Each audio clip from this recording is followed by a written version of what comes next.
Jennifer grew up in Oklahoma, raised by her mother, and had a brother named David. Although from a humble background, Jennifer had a good childhood. She completed high school and went on to study business at National University. Her friends described her as a very sweet woman. One thing that was dear to Jennifer was her faith. Whenever she thought about marriage, the first quality she wanted in a husband was his attachment to religion. Jennifer met 25-year-old Michael Blagg at a party. He was a helicopter pilot in the U.S. Navy and was stationed in San Diego at that time. Michael had grown up in a family that moved frequently because his father was a colonel in the Air Force. He was an incredibly well-behaved child, extremely intelligent, and hardworking. He consistently earning good grades, excelling in co-curricular activities. Michael was so bright that he got into the governor's honor program and attended Georgia Tech to study nuclear engineering. To afford college and complete his higher studies, he enlisted in the Navy. Jennifer was quickly drawn to him because he seemed to value faith as she did. The two began meeting frequently. Michael appeared to be a great family man in Jennifer's eyes, someone who would provide for her and their future children. Jennifer and Michael got married in 1991. While it was Jennifer's first marriage, Michael had been married before. However, that marriage only lasted a year before he parted ways with his first wife. After some time, Michael retired from the Navy and began a career as an engineer. The Blagg family moved to Simpsonville, South Carolina. They welcomed a baby girl named Abby. Jennifer loved living in Simpsonville. The family made new friends through their church, and Jennifer started teaching a women's Bible study group. Michael also became a co-teacher at the Bible school. Jennifer had found a strong, take-charge person in Michael. He was very caring, protective of her. However, according to Jennifer's friends, her behavior suggested otherwise. Sometimes, she becomes anxious and often panics when Michael is about to come home. Jennifer always focused on keeping the house in perfect condition so that Michael could have a comfortable environment when he returned from work. Despite all this, the Blagg family seemed happy. Things took a complete turn when Michael found a new job as operations manager at a manufacturing plant in Grand Junction, Colorado. Jennifer did not want to leave her happy routine in Simpsonville, but she felt compelled to be a dutiful wife to Michael. The family moved to Grand Junction in 2001, and Jennifer started to appear unhappy. It was evident that something was wrong in her personal life. At the time of the move, Jennifer was 34 years old, and Abby was just 6. Just a few months after moving to their new home, an incident occurred that shocked the entire community in Grand Junction. On November 13, 2001, Michael left for work early in the morning. Every day, he would leave early and return in the evening. Due to his protective nature, he would call Jennifer multiple times throughout the day to check if she and their daughter Abby were okay. However, when he called home after arriving at the office, no one picked up the phone. This was unusual since Jennifer always answered his calls. After waiting some time for her to call back, he tried again, but still, no one answered. Concerned for the safety of Jennifer and Abby, Michael left a voicemail. "Hope everything's okay." When there was still no response or news of Jennifer and Abby after several hours, Michael decided to leave the office early and check on his family. As soon as he arrived home, he called 911 and reported that both his wife and daughter were missing. He also informed the operator that there was blood all over the master bedroom of their house. Law enforcement authorities rushed to Michael's home. When police officers entered the bedroom, they found a significant amount of blood. Additionally, the jewelry box was tipped upside down, and Jennifer's purse was dumped on the floor with its contents scattered throughout the room. Initially believed to be a kidnapping case, the officers quickly changed their minds due to the volume of blood present. Kidnappings typically do not leave behind such a large amount of blood at the crime scene. Authorities recognized that there was another aspect to this story. Furthermore, the placement of the blood was peculiar. It was only on the bed, while the walls in the hallway were absolutely clean, with no drag marks in the house. While the investigation team was searching for a murderer, Michael appeared to believe that his wife and daughter had been kidnapped and were still alive. He even requested the public's help in locating his family and posted a reward of $3,000 for anyone who provided information about Jennifer and Abby. The Colorado River became the focal point of the investigation, as the police believed the victims' bodies might have been dumped in the area. While the investigators were searching the areas near the Colorado River, forensic experts were working inside the Blagg home to find any clues that might lead the authorities to Jennifer and Abby. According to people in the neighborhood, the last they had seen of the victims alive was a day earlier, when Jennifer came back home after picking up Abby from school. As forensic experts examined different parts of the house, they found blood in the family van. This was the point when Michael turned from a grieving husband and father to a suspect in a double homicide case. When he was interviewed, he claimed he didn't know anything about where Jennifer and Abby had gone. He said that he hadn't got a clue who would have any malice in their heart against anyone in their family and that Abby was a wonderful girl. Michael provided investigators with a timeline leading up to the incident.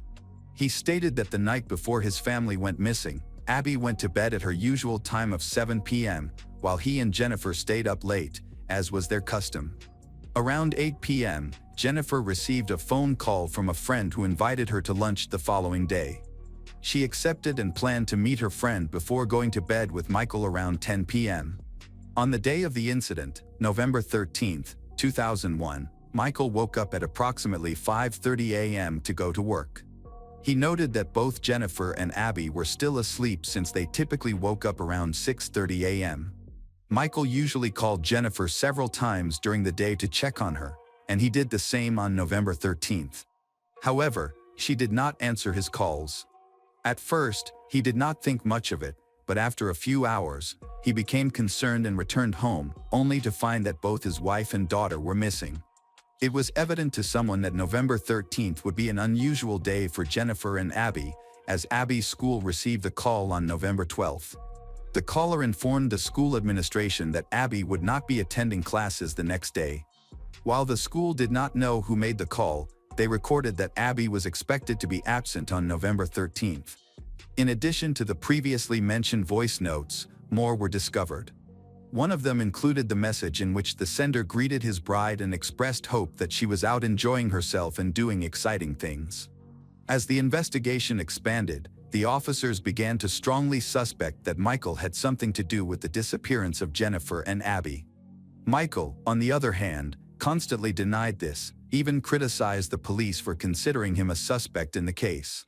He told the press that it bothered him to be looked into, despite the fact that he had lost his wife and daughter. A month after Jennifer and Abby's disappearance, Michael moved out of the family home, stating it was too hard to stay in the house where he lost them. While investigators did their job, Michael kept making frequent appearances in the media, saying he believed this was a case of burglary gone wrong.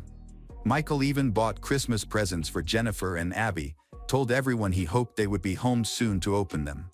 People were sympathetic towards Michael because he wasn't only grieving the loss of his family, he was also a suspect in their possible murder.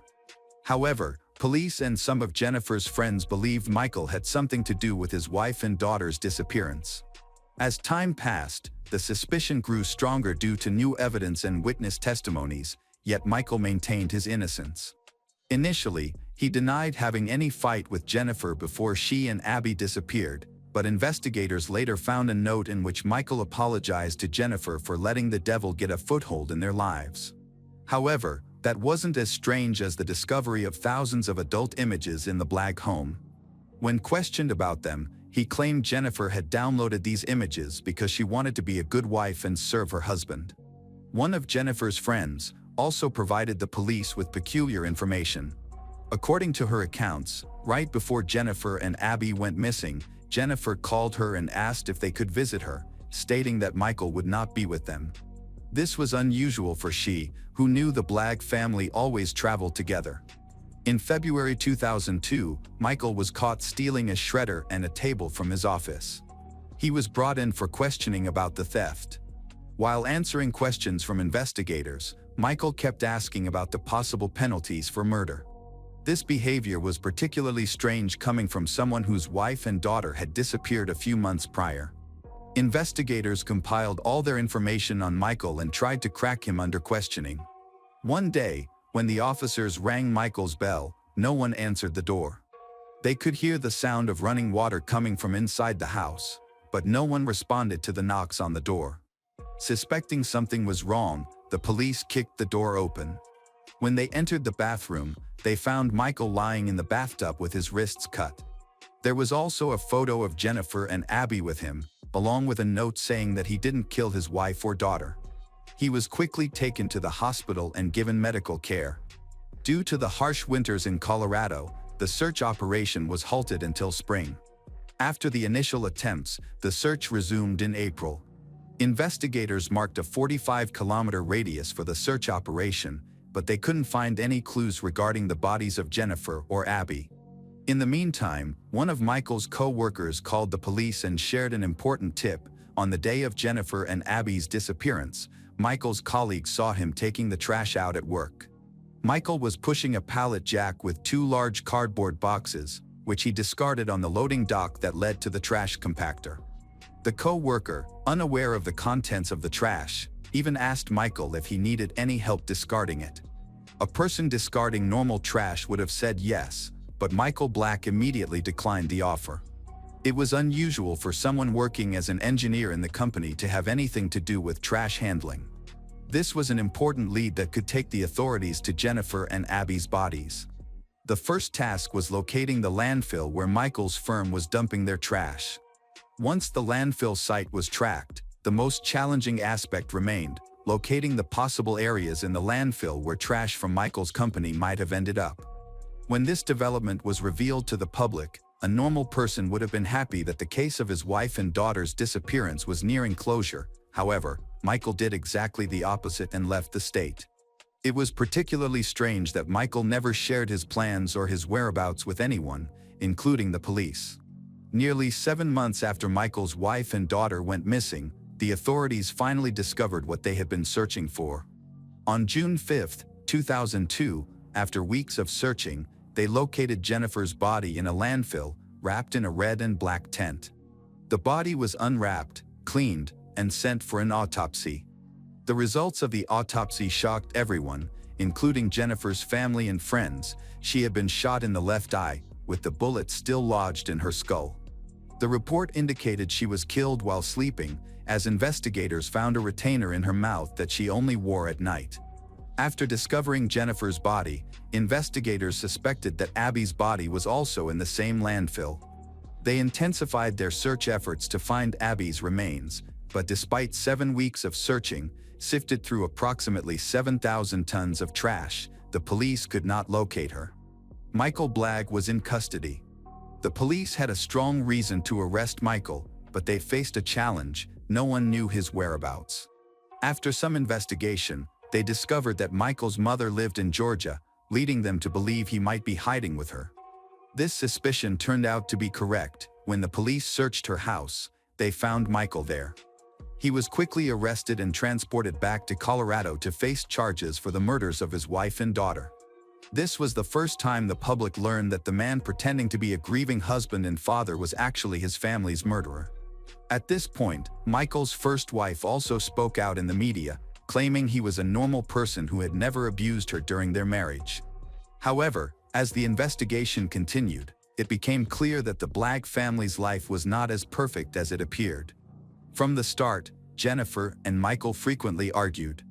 After they married, Jennifer discovered that Michael was not the religious man she believed him to be.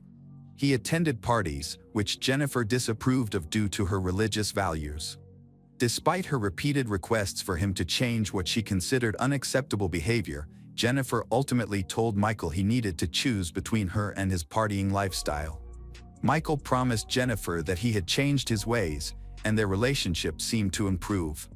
This period also saw the birth of their daughter, Abby.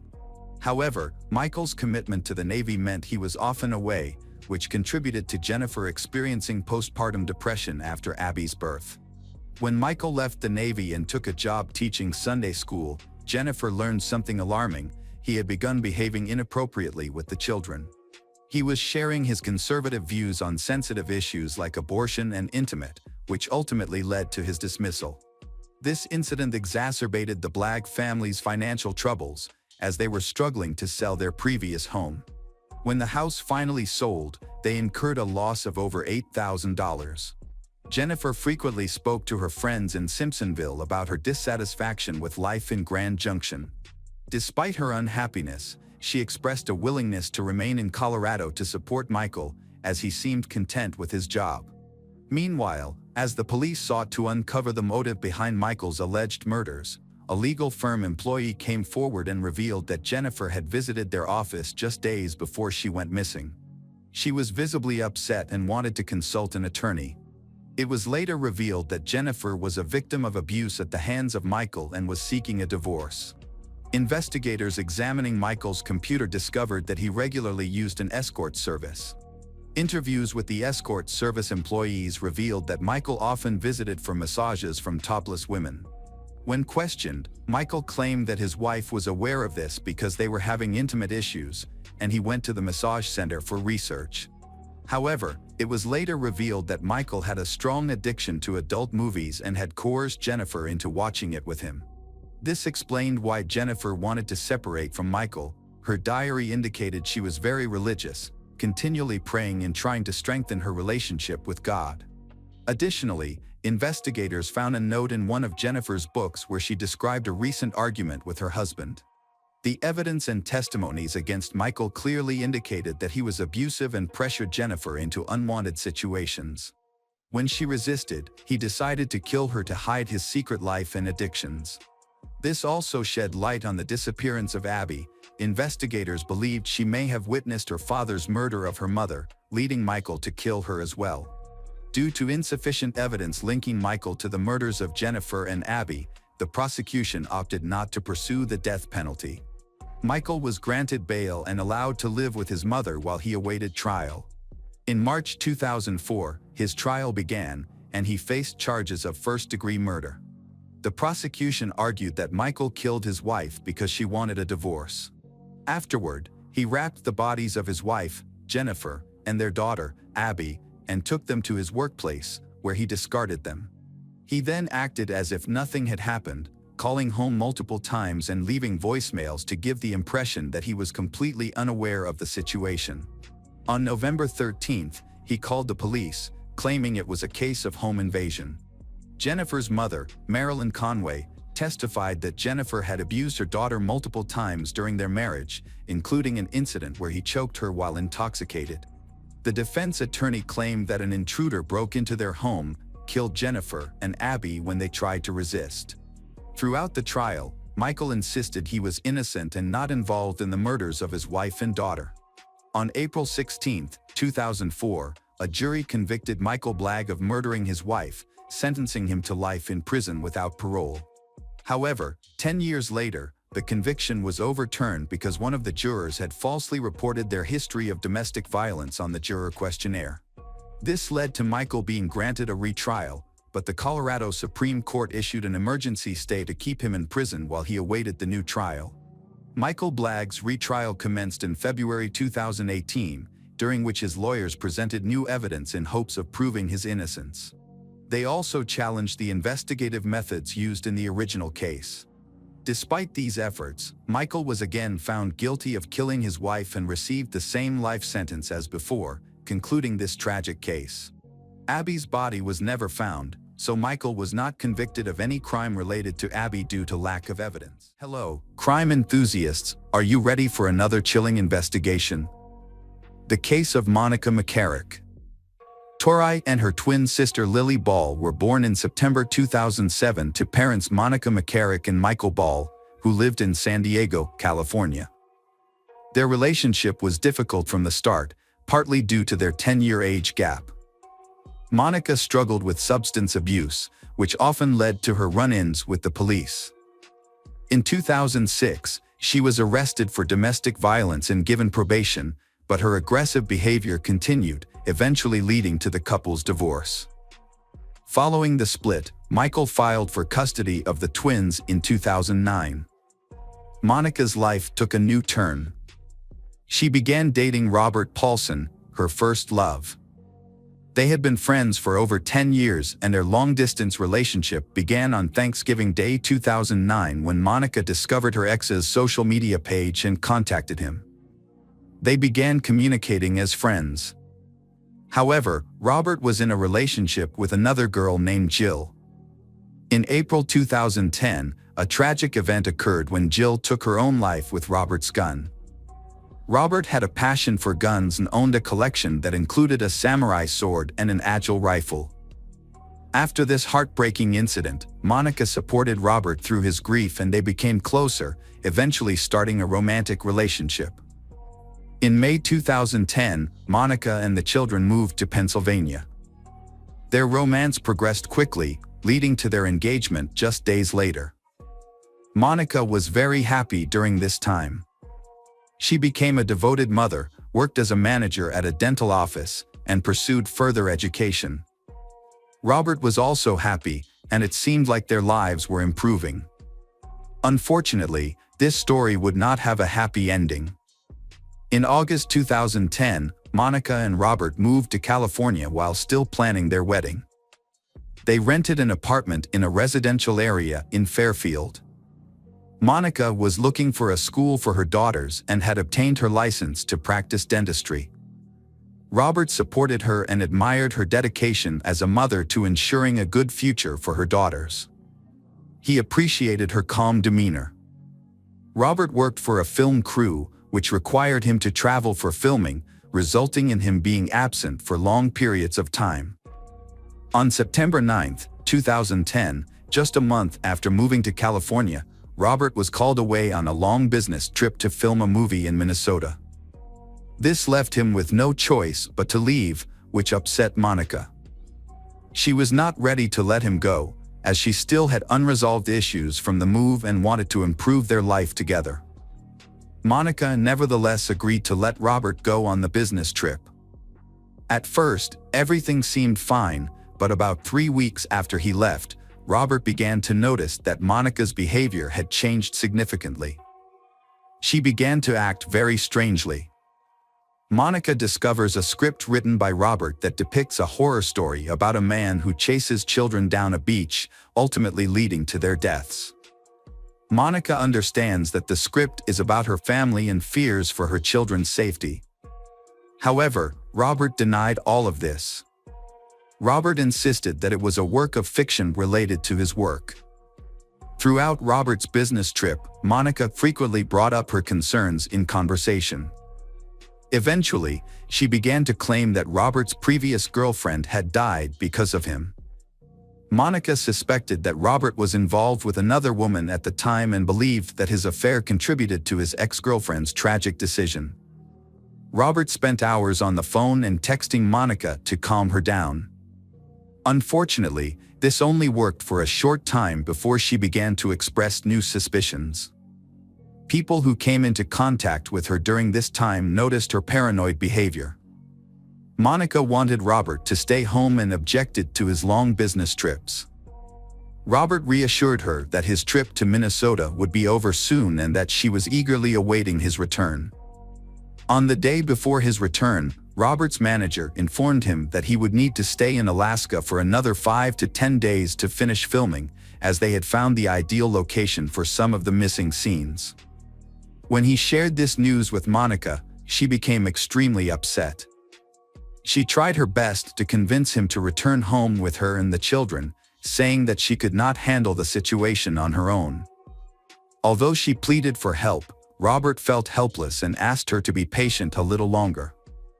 Monica was not completely alone, her family supported her. However, Robert noticed that her mental state seemed unstable.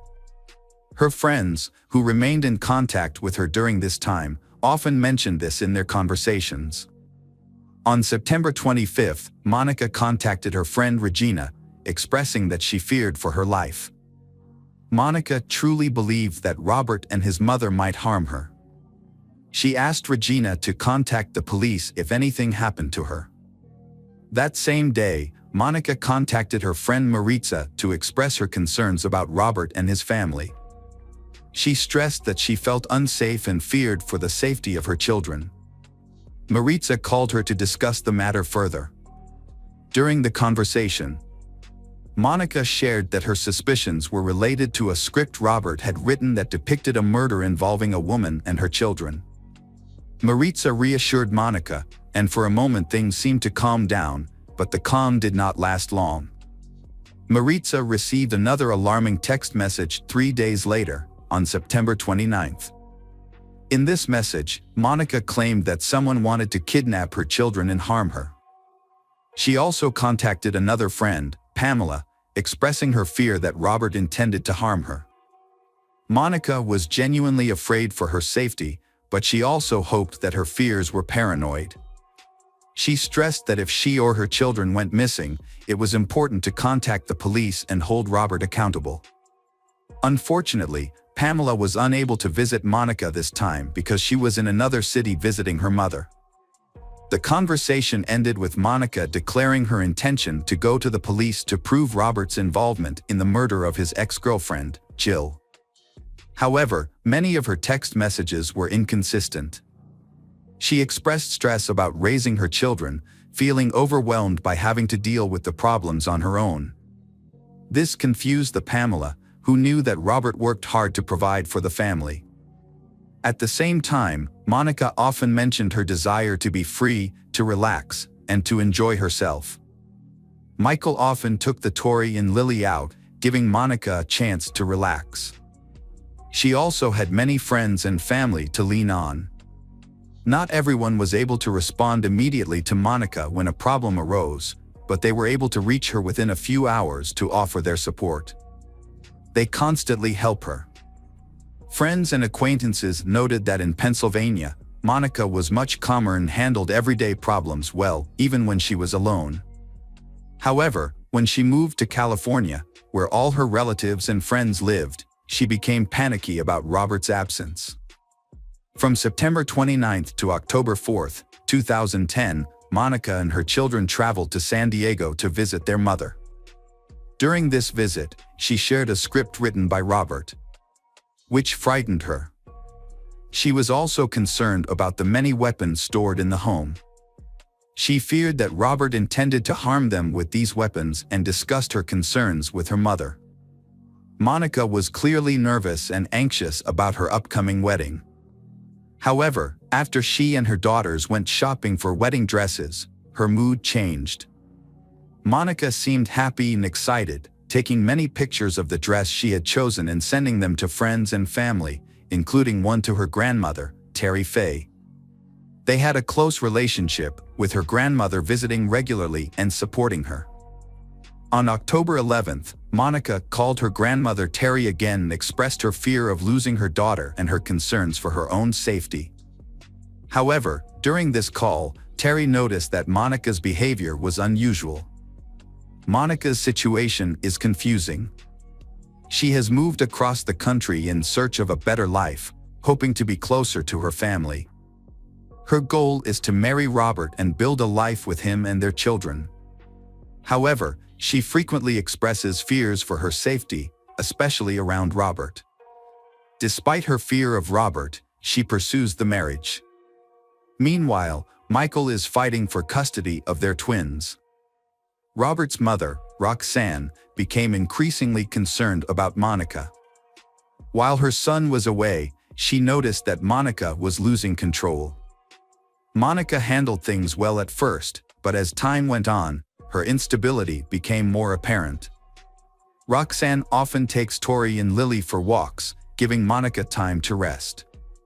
Occasionally, Monica and the children would visit Roxanne. An alarming incident occurred while Monica was sleeping at Roxanne's house. She suddenly woke up around 3 in the morning and began to prepare for something. Roxanne heard a noise and went outside to check what was going on. Monica pointed to a car parked on the street near her house, believing that someone was following her, which made her very nervous. Roxanne, knowing the owner of the car, tried to reassure Monica. The car belonged to a neighbor who had just returned home late from work. He had lived in the area for a long time, was a devoted family man and did not pose any threat to them. Monica's concerns did not subside, so she took her daughters and went home, insisting she did not feel safe. When she returned home, she began to feel more comfortable. The next morning, she informed Robert's mother, Roxanne, that she was feeling fine. In the afternoon, She called Roxanne at work, saying that a delivery man had come to her house and hinted that he might be part of a plot to harm her. Despite Roxanne's attempts to calm her down, Monica remained restless. She then tried to call her mother, but her mother was at work and could not talk for long. Her mother reassured Monica to calm down. Monica replied that everything was fine and then ended the call. The next morning, October 12th, the neighborhood manager came to Monica's apartment to ask her to move her car. She parked her car blocking several other parking spaces. When the manager knocked on the door, Monica was too scared to open it. After a long conversation through the door, Monica finally agreed to open the door and go outside to park her car properly. During this time, the manager noticed that Monica's two daughters, Tori and Lily, were in the apartment and they seemed okay. Monica called in to take time off work so she could get a new hairstyle for her wedding. While she was on the phone, her manager noticed a child crying in the background. Robert later spoke to Monica on the phone and via text messages. He found her messages confusing and included some inappropriate quotes. From what he could understand, it sounded like she was talking about children. One message read, "Let the bunnies go away forever." Robert understood this to be a reference to the custody battle involving Monica's ex-husband, Michael, who was seeking full custody.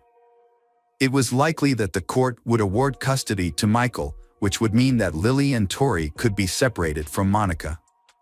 With her past issues with substance abuse and mental health, she was at risk of losing her parental rights. However, Robert was busy and didn't think much of the message. That evening, Monica and Robert spoke on the phone.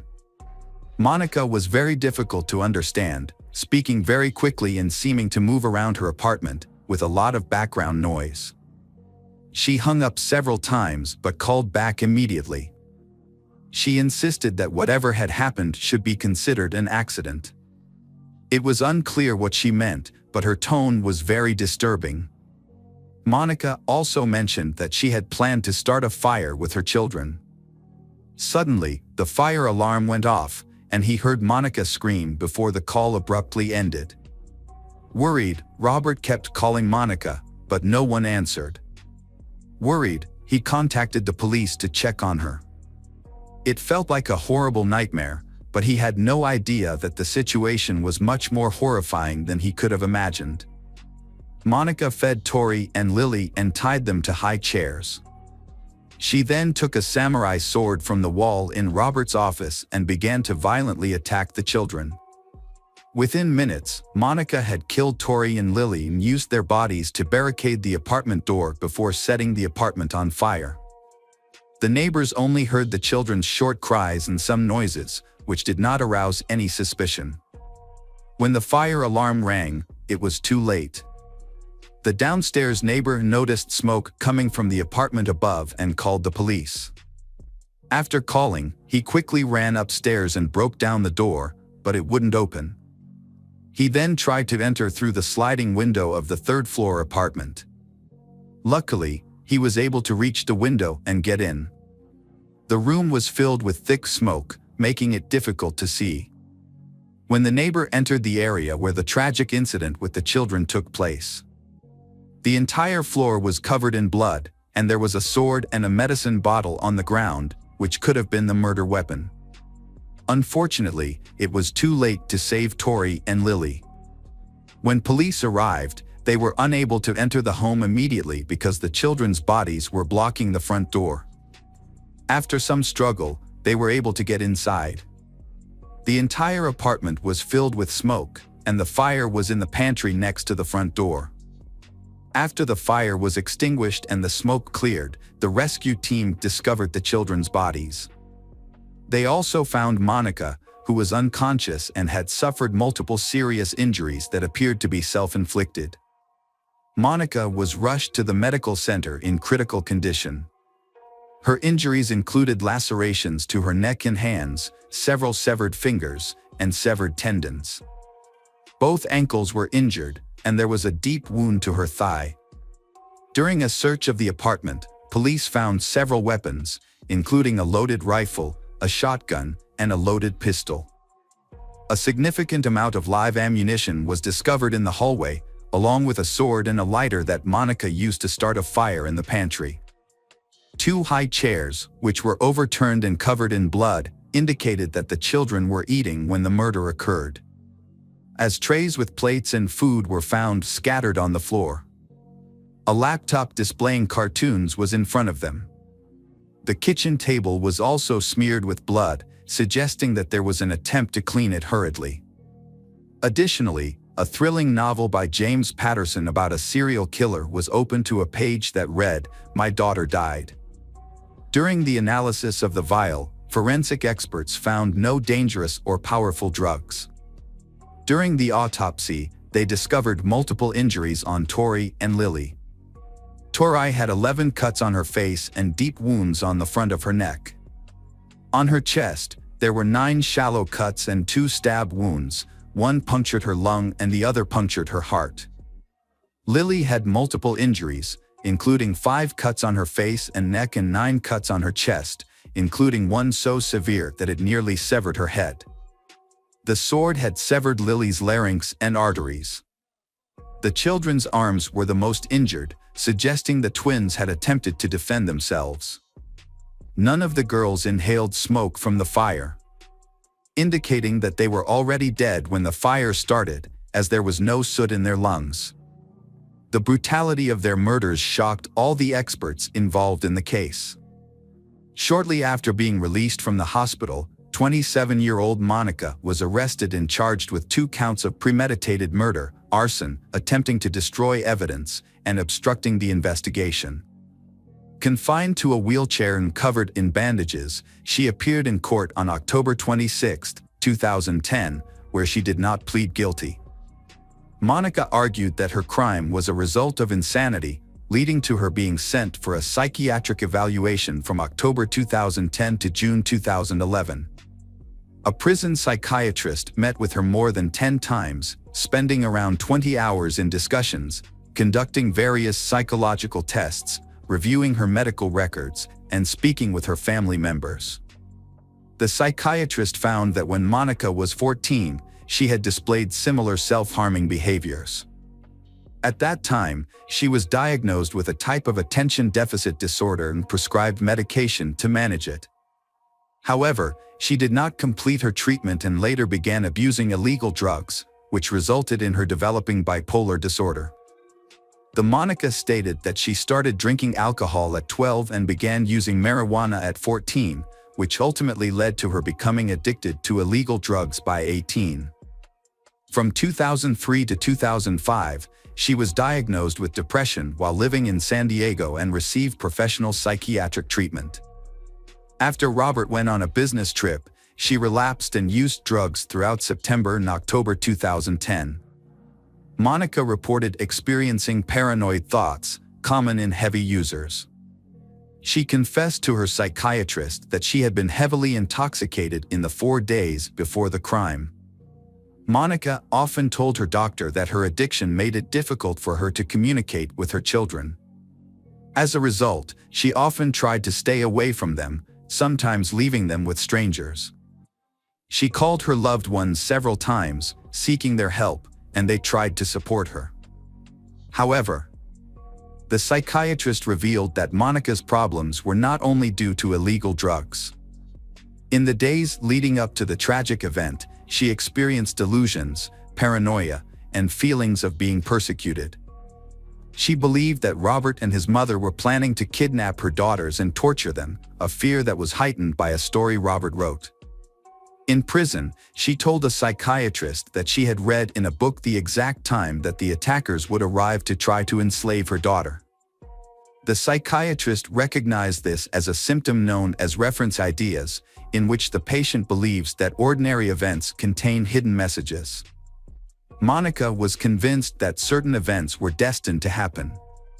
Monica believed that this was a sign that her children would be enslaved. In her desperation to save Tori and Lily, she realized that even if she saved them from Robert, she could still lose them if her ex-husband Michael won custody in court. This led her to the tragic conclusion that her daughters needed to be killed, which she did. However, despite her serious actions, her thought process showed that she was still quite sane despite some mental health issues. She planned to barricade the door so that it could not be opened immediately and only set it on fire after killing her children, with the intention of covering up what had happened. Another psychiatrist, after speaking with Monica, concluded that she was not fully aware of her actions. He believed that Monica thought she was saving her children when she brutally killed them. On October 25, 2011, while in prison, Monica confided to a fellow inmate that she was hearing voices. By November, she began to have paranoid thoughts, fearing that she would be attacked. In April 2012, she overdosed while still incarcerated. Monica reported using illegal drugs, and prison guards observed that she drank up to 12 cups of coffee a day, which worsened her mental state. She frequently expressed concerns about threats to her life from prison gangs and often attempted to communicate with doctors and other professionals. But her reports were inconsistent, unclear, and sometimes completely false. Her psychological evaluation hearings dragged on. Michael attended the trial and asked not to show mercy to the Monica who'd taken the lives of the babies. The final decision was up to the jury. After hours of deliberation, they concluded that Monica had intentionally killed Tori and Lily. On June 15, 2012, Monica McCarrick was convicted of first-degree murder. The jury sentenced Monica to 2 consecutive life terms in state prison without the possibility of parole. During her trial, she cried. She told the court that she was praying for everyone's well-being despite her own deteriorating condition. Monica expressed that she loved her daughters. Monica is currently serving her sentence in a California prison and has attempted to appeal her sentence multiple times. On August 22, 2019, an online petition was started, urging the governor of California to overturn Monica's sentence. The petition claims that nearly all psychiatric experts who have reviewed her case believe she was not aware of her actions when the crime occurred. However, as of now, only 144 people have signed the petition, and Monica is still incarcerated. Hello again, true crime fans. We've got another mysterious case to explore. The case of Nicole Pitts. Nicole Pitts was born in late February 1973 and grew up in King County.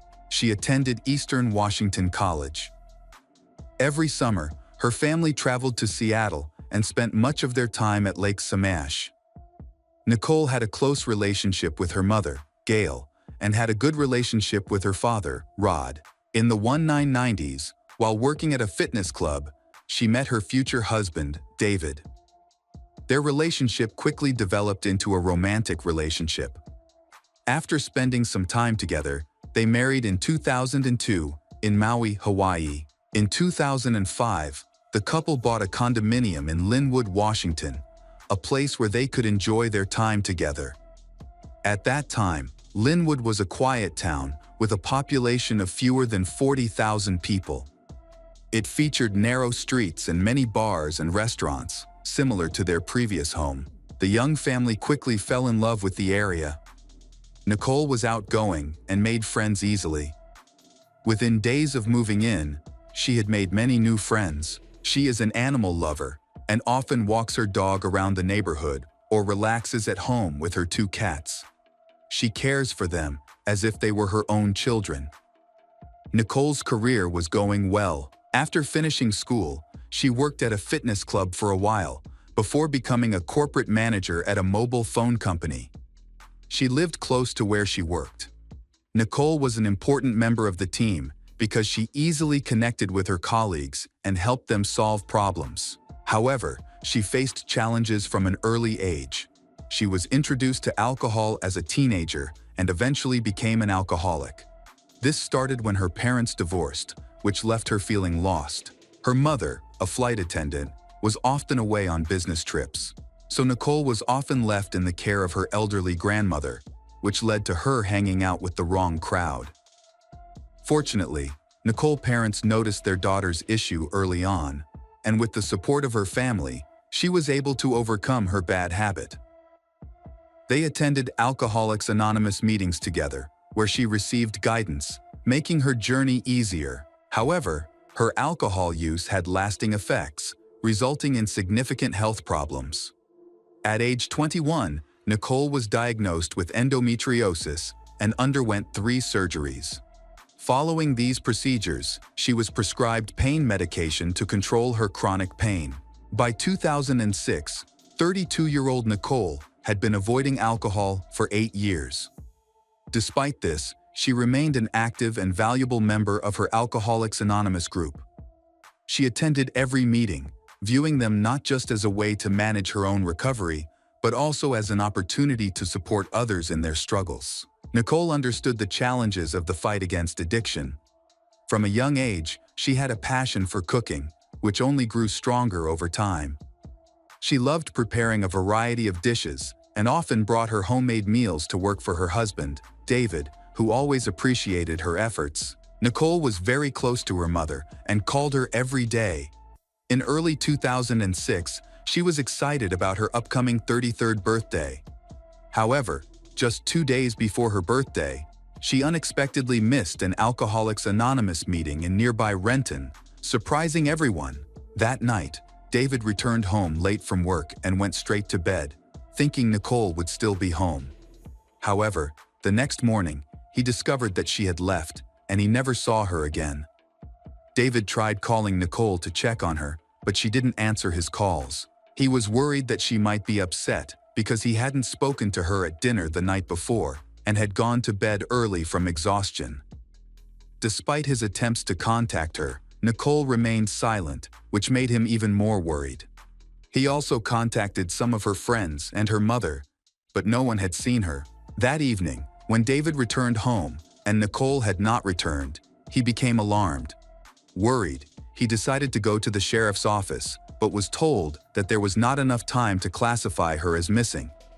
However, David convinced the police to investigate her whereabouts, as her behavior was very unusual, and he feared that something might have happened to her. Police arrived at David's home and discovered that, in addition to Nicole, her 2003 Volkswagen Jetta was also missing. Nicole had left for work that morning, but was gone.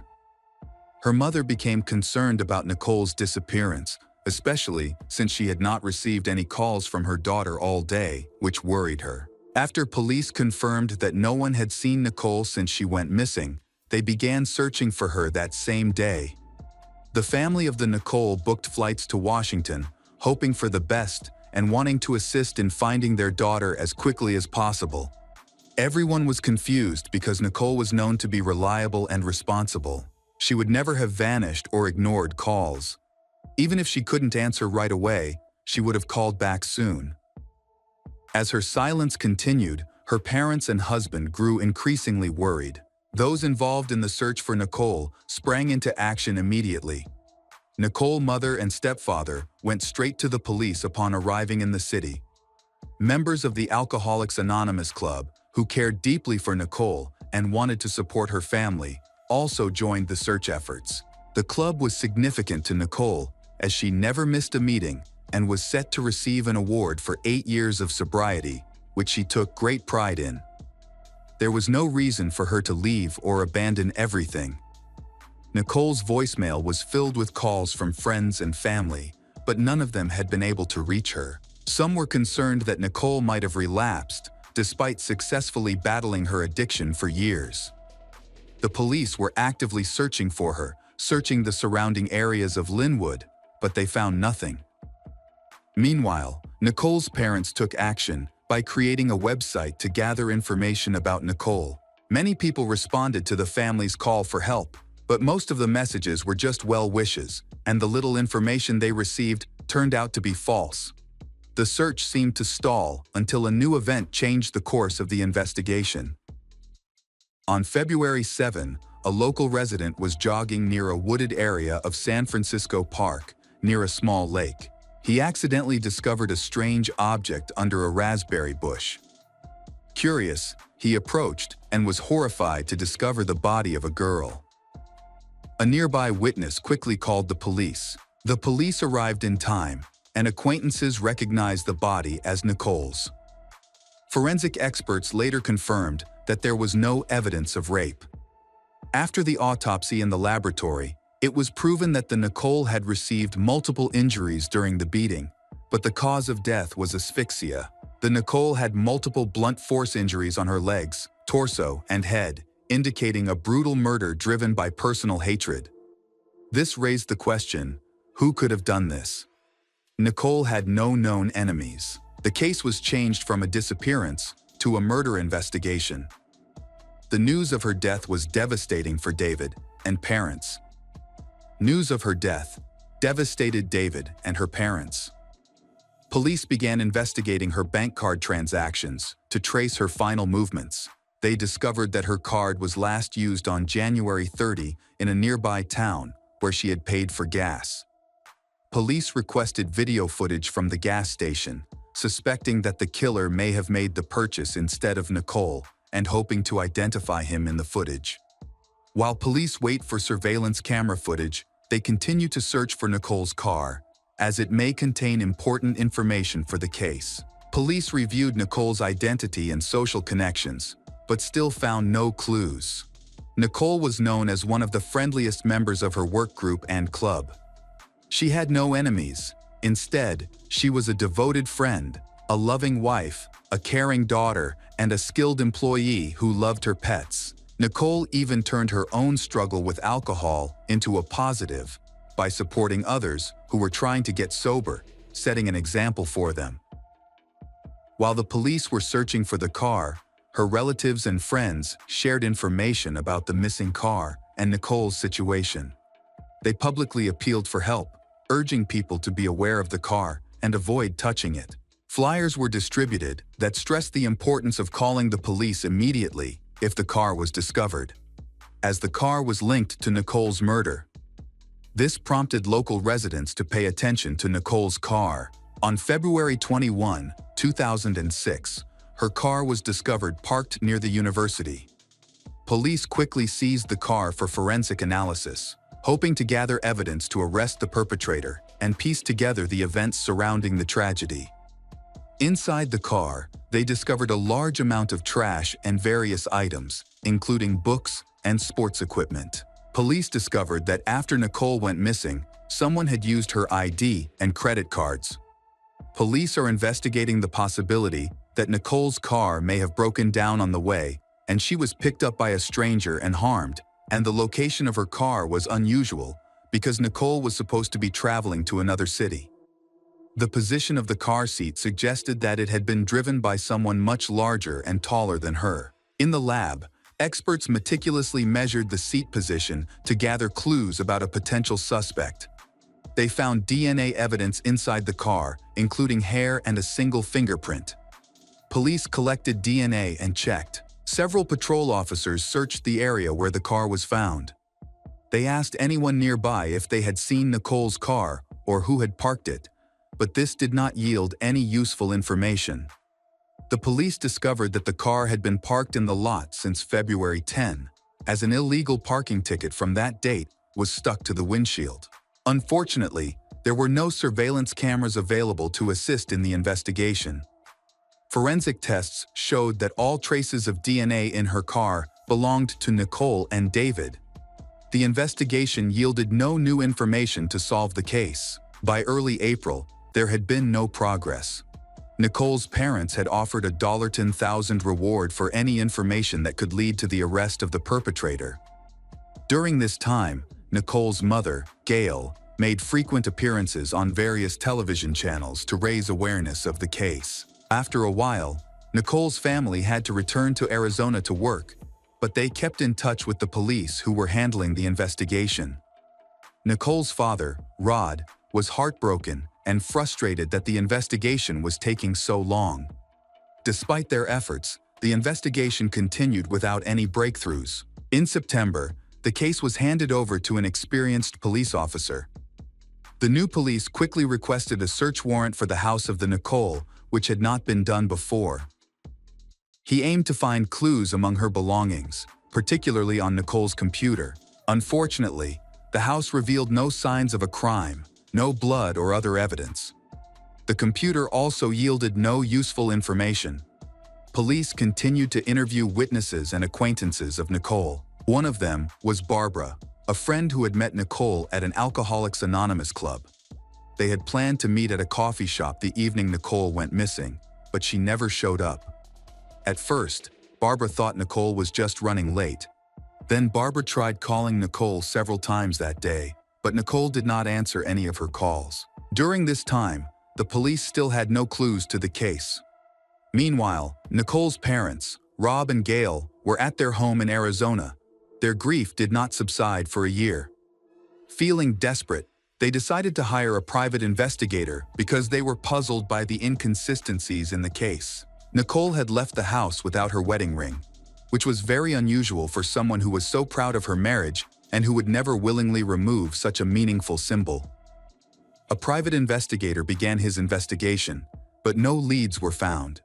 Nicole's family then increased the reward for information about the criminal to $25,000. Organizations focused on fighting crime and finding missing persons contributed an additional $1,000.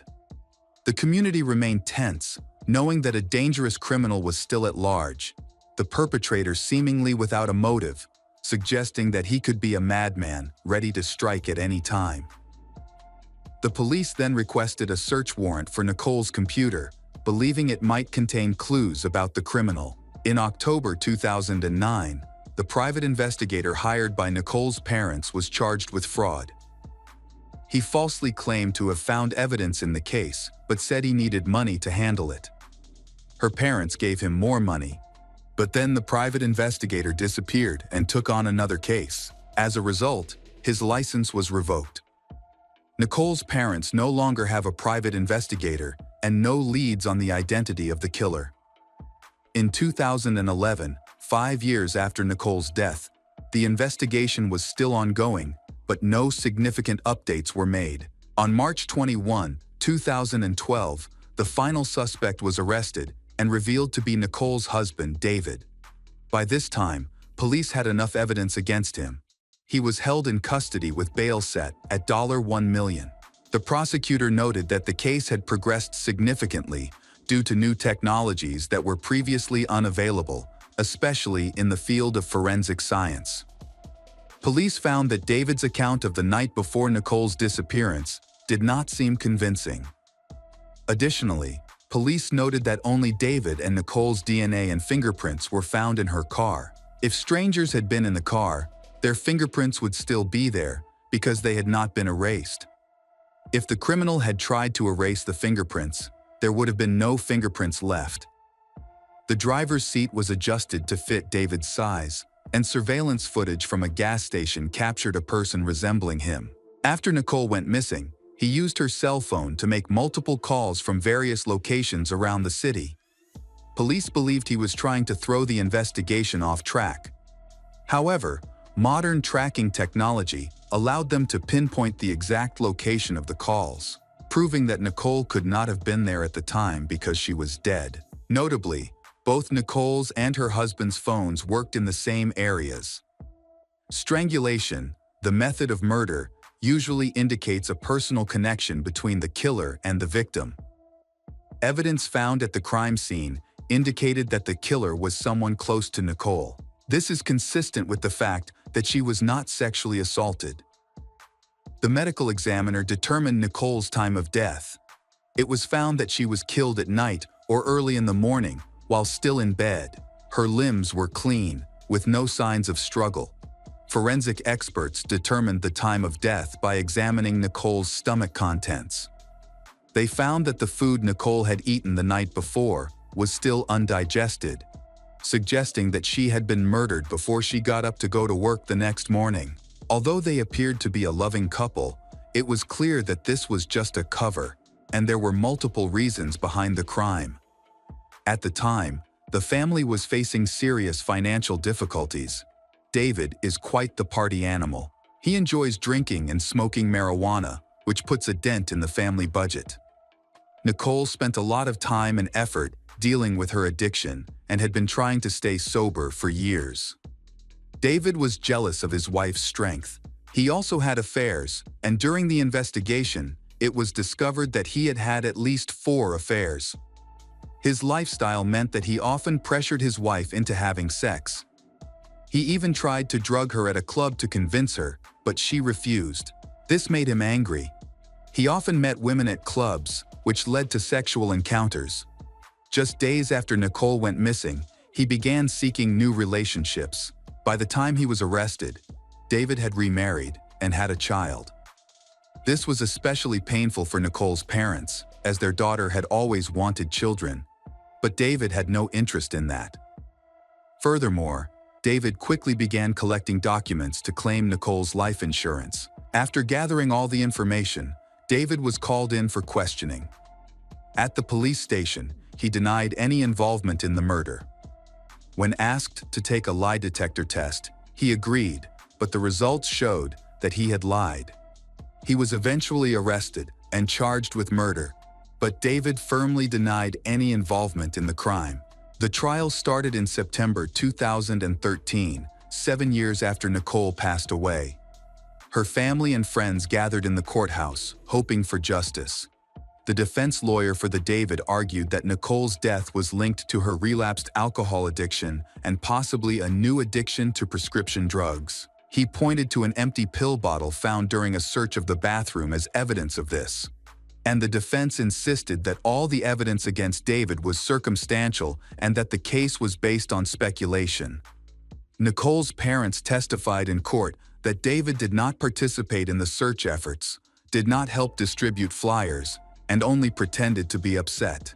Nicole's mother explained that the medication in question was a prescription painkiller prescribed to her daughter to treat severe abdominal pain caused by her endometriosis, which had significantly improved her condition. Prosecutors were unable to prove intentional conduct, so David Pitts was charged with second-degree murder. David was sentenced to 18 years and 4 months in prison, the maximum sentence under state law. Hello friends, welcome to our channel. Today we're going to take a look at another horrible case with you. The case of Samia Shahid. Chaudhry Muhammad Shahid and Mityaz Shahid left their small village of Pandori in the Jhelum district of Punjab, Pakistan, in the mid-1980s to escape poverty and seek a better life. They immigrated to the UK, and in November 1987, their first child, Samia, was born in Bradford, West Yorkshire. A few years later, they welcomed their second child, a daughter named Mada. Shahid started a car rental business, which eventually grew to specialize in luxury vehicles, including limousines. As the business prospered, he helped 2 of his brothers and their families relocate from Pakistan to the UK. The Shahid family was well known and successful in Bradford, recognized for their wealth and influence. Shahid's brothers started and grew their businesses successfully. By the early 2000s, one brother owned a seafood shop chain, while the other ran a flower delivery and floristry business. Sisters Samia and Mada were born and raised in England, growing up in an interference of European and Pakistani cultures. However, their family strictly adheres to the traditions and laws of their homeland Pakistan. This created a sharp contrast between the liberal English lifestyle and the rigid rules imposed by their family. For instance, the girls were not permitted to drive, and their father closely monitored all their activities and interactions. The eldest daughter, Samia, was Shahid's pride and is considered Daddy's favorite daughter. He pampered her, buying her expensive clothes, jewelry, and let her study at the most prestigious university. She took great care of her appearance, using high-end cosmetics, go to beauty salons, and spend a lot of money there. Although she worked part-time at a post office, her lifestyle was primarily funded by her father, who fulfilled all her wishes. Secretly, Samia would sometimes rent a car and drive herself, as she loved driving and felt confident behind the wheel. She couldn't understand why Pakistani traditions restricted women from driving. Independent and strong-willed, she valued her freedom, but still made an effort to follow her parents' wishes and avoid upsetting them. Samia had many friends from university in England and stayed in touch with them. She was known for being bright, kind, and cheerful.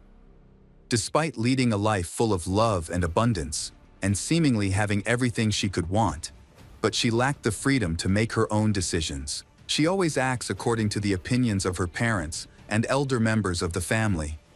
Above all, she feared disappointing her father, whom she deeply admired. Yet, the strict rules, fears, and prohibitions in her life meant she could never truly be honest with her family. In 2012, Samia's parents decided it was time for she to marry, start a family, and have children. They insisted she travel to Pakistan to enter into a marriage that followed their cultural traditions. They chose her cousin, Shakil, as their son-in-law, a man she barely knew. Marriages between relatives and arranged unions are common in their culture. Samia had always known her parents would eventually select a husband for her, presenting it as a decision she could not refuse. She had resigned herself to this inevitability, but her father's choice left her deeply shocked. Samia found Shakil repulsive and could not imagine marrying him. To make matters worse, he had recently been released from prison after serving time for killing someone in a land dispute. Although Samia had interacted with him occasionally during childhood and had seen him as a brother figure, the idea of him as her husband was unthinkable. Her parents, who were also cousins in an arranged marriage, had fallen in love and built a happy life together. They believed the same would happen for Samia and Shakil, assuming love would grow over time. Despite her strong aversion to the match, Samia felt she couldn't defy her father and understood how much this marriage meant to her family. Her mother and younger sister Mata later asserted that no one forced her into the marriage. They thought that with her stubborn personality, they could not force her either physically or emotionally. According to them, she married willingly and of her own choice. In early February 2012, the decision about her upcoming wedding was finalized during a family meeting. In the weeks that followed, her parents, along with her aunt and uncle, who were also her future in-laws, took her shopping. She was able to choose anything she wanted: costly outfits, jewelry, accessories, cosmetics, and more. And they covered all the expenses. Outwardly, she feigned excitement of wedding preparations, but inwardly, she felt trapped. She already knew this marriage would not bring her happiness, but would instead feel like a punishment. Her true feelings could only be shared with her friends, not her family. At home, she had to maintain the appearance of joy, actively in discussing the wedding details, and prepare herself for her relocation to Pakistan. On February 20, 2012, Samia boarded a plane. She texted a close friend, telling her that she was about to fly thousands of miles to make the biggest mistake of her life, but she had no other choice. Later, she sent more messages, admitting that the very sight of the groom made her feel sick and that being near him was unbearable. On February 27th, Samia and Shakil had a grand wedding at Pandori, attended by around 1,000 guests. The wedding lasted 4 days, and as a wedding gift, Samia's parents gave she and Shakil a luxurious 2-story house located. However, Samia quickly realized that this beautiful house would feel like a prison, where she would be forced to live with a man she did not love. After returning to the United Kingdom, married life brought Samia no happiness. She still despised her husband, Shakil, and knew she could never love him. 4 months later, in mid-June 2012, she went back to her hometown of Bradford to handle some matters and assist Shakil with his immigration paperwork to apply for British citizenship. She planned to apply for a spousal visa for Shakil, but she postponed it to enjoy the feeling of freedom and have some time away from a husband she did not love. When Samia began processing the documents, she discovered that their wedding ceremony, conducted in full accordance with Sharia law, was only considered a marriage contract between Muslims and held no legal validity in the United Kingdom. To make the marriage legally recognized, it was necessary to follow European legal procedures, such as having a civil ceremony and obtaining an official marriage certificate. After returning from Pakistan, Samia's friends noticed significant changes in her personality and behavior. She seemed sad, her eyes were dull, and she was no longer the cheerful, sociable person they knew. It was clear she felt deep resentment toward her parents. Any discussion about her husband or married life made her uncomfortable and angry. The root of the problem was Shakil's extreme jealousy. Even from another country, he tormented Samia by constantly calling her and demanding video chats at any time. This allowed him to monitor her whereabouts, activities, and the people she was with. His behavior was not only a way to control her, but also a demonstration of his dominance and authority over her. In early August of that year, during a phone call with a close friend, Samia admitted that she was at her breaking point. She felt completely drained, had lost all joy and hope for happiness or a bright future, and no longer wanted to live. She expressed deep hatred for Shakil, saying she never wanted to see him again. However, she couldn't share these feelings with her family because they were busy bragging to everyone about the lavish wedding they had prepared for her. In early September, unable to resolve issues related to the marriage visa, Samia was forced to return to Pakistan to live with the husband she disliked, Shakil. She wrote frequently to friends, describing her misery, her distaste for her marriage, and her feeling of being trapped with no way out. This lasted for a few months, but then she started complaining less, and her mood gradually changed. During her next visit to the United Kingdom, the reason for this change became clear. Samia had met a young man online named Syed Mukhtar Kazim, a British citizen of Pakistani descent like herself. Syed was born and raised in London, but had been living and working in the United Arab Emirates for several years. The two began corresponding and quickly developed feelings for each other. They secretly meet, and in October 2013, they saw each other in person for the first time. Samia immediately realized that Syed was the man she wanted to spend her life with. He was kind, caring, attentive, and treated her with love and respect. They have many interests in common, but also understand the dangers in their relationship. Despite this, they felt that life only had meaning when they were together. Samia shared her situation with her beloved Syed and expressed her willingness to end her marriage to start a new life with him.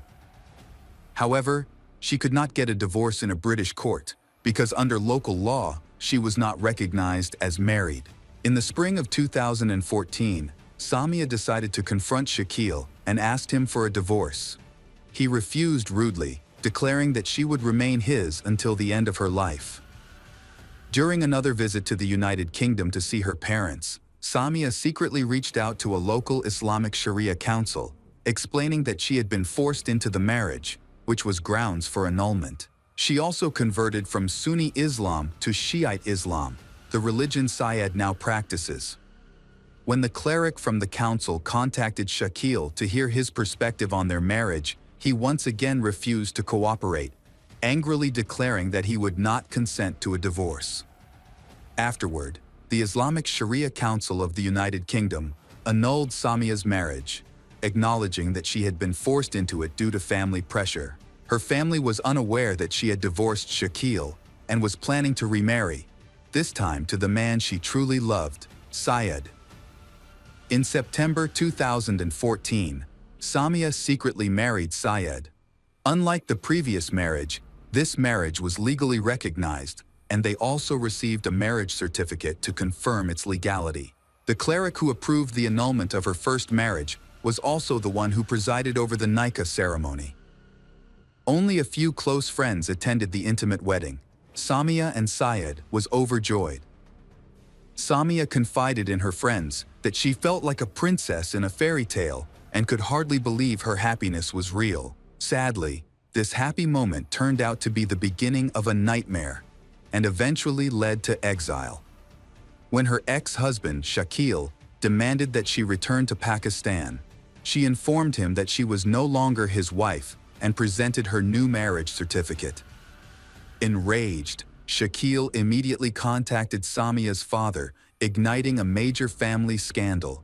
Her family tried to pressure her into returning to he, even resorting to threats, but she refused. This thing led to dire consequences. A few weeks later, while shopping with her younger sister, Samia was brutally attacked on the street. Her sister was left unharmed, but she was severely beaten with metal bars and narrowly avoided having her legs broken. Although police took her statement, but the identity of the attackers remained unknown, and the case was soon closed. At this time, Syed had to travel to Dubai for work, leaving his wife, Samia, in the United Kingdom, where she was waiting for a visa to join him. The waiting period was agonizing for her, filled with threats, conflicts with her relatives, and fears for her safety. Her parents tried to prove that her divorce from Shakil was valid, and even confronted the cleric who had officiated her marriage to Syed. Samia's mother was especially enraged, hurling insults at her daughter, accusing her of disgracing the family, and warning that she would face severe consequences. In the spring of 2015, Samia finally received her visa and was able to join Syed in Dubai. For her, it felt like an escape, as she feared her family would do everything in their power to prevent her from leaving and force her to return to Pakistan. To protect herself, she entrusted her passport to friends, who also purchased her plane ticket and accompanied her to the airport to ensure her safe departure. A new chapter of Samia's life began. The following year was the happiest of her life. She lives with Syed, the man she loves, who always cherishes and treats her with care. For the first time, she could drive a car, something her parents and former husband Shakil would never have allowed. In photos she shared on social media, she appeared radiant, confident, and more beautiful than ever. It was clear she was living the life she had always dreamed of. She hoped to become a mother soon, but unfortunately, that dream was not realized. Despite this, she and Syed remained optimistic about the future, planning their life together, unaware that her family had decided against her. Shortly after Samia left, her parents filed a missing persons report with the police, which they later attempted to reclassify as an abduction, accusing Syed of kidnapping her. Meanwhile, Shakil's family began plotting ways to force she to return. They realized that threatening her was no longer effective, but they still believed they could exploit her emotions and compassion to manipulate her. In June 2016, Samia received devastating news. Her aunt, Shakil's mother, had passed away. Heartbroken, Samia considered traveling to Pakistan for the funeral, but knew it could be dangerous. Many relatives still resent her for divorcing Shakil and remarrying Syed. Her actions were seen as treacherous and shameful. A week after the funeral, her mother called again with more distressing news. Her father's health had sharply declined. He was diabetic, and his condition had become critical. Samia feared that if he passed away, she could never forgive herself for not visiting him. Despite her own worries and Syed's dissuasion, she decides to go to Pakistan. Concerned for her safety, she promised her husband to stay in regular contact. On July 14, 2016, Samia arrived in Pakistan and stayed at a close friend's house. She left her passport and return ticket to Dubai with her friend, expressing her fear and insecurity and asking her friend to pray for her safe return to Syed. The first few days were relatively calm. She kept Syed and friend informed about her activities. She visited her aunt's grave with family and met several relatives. Her return flight to Dubai was scheduled for July 21.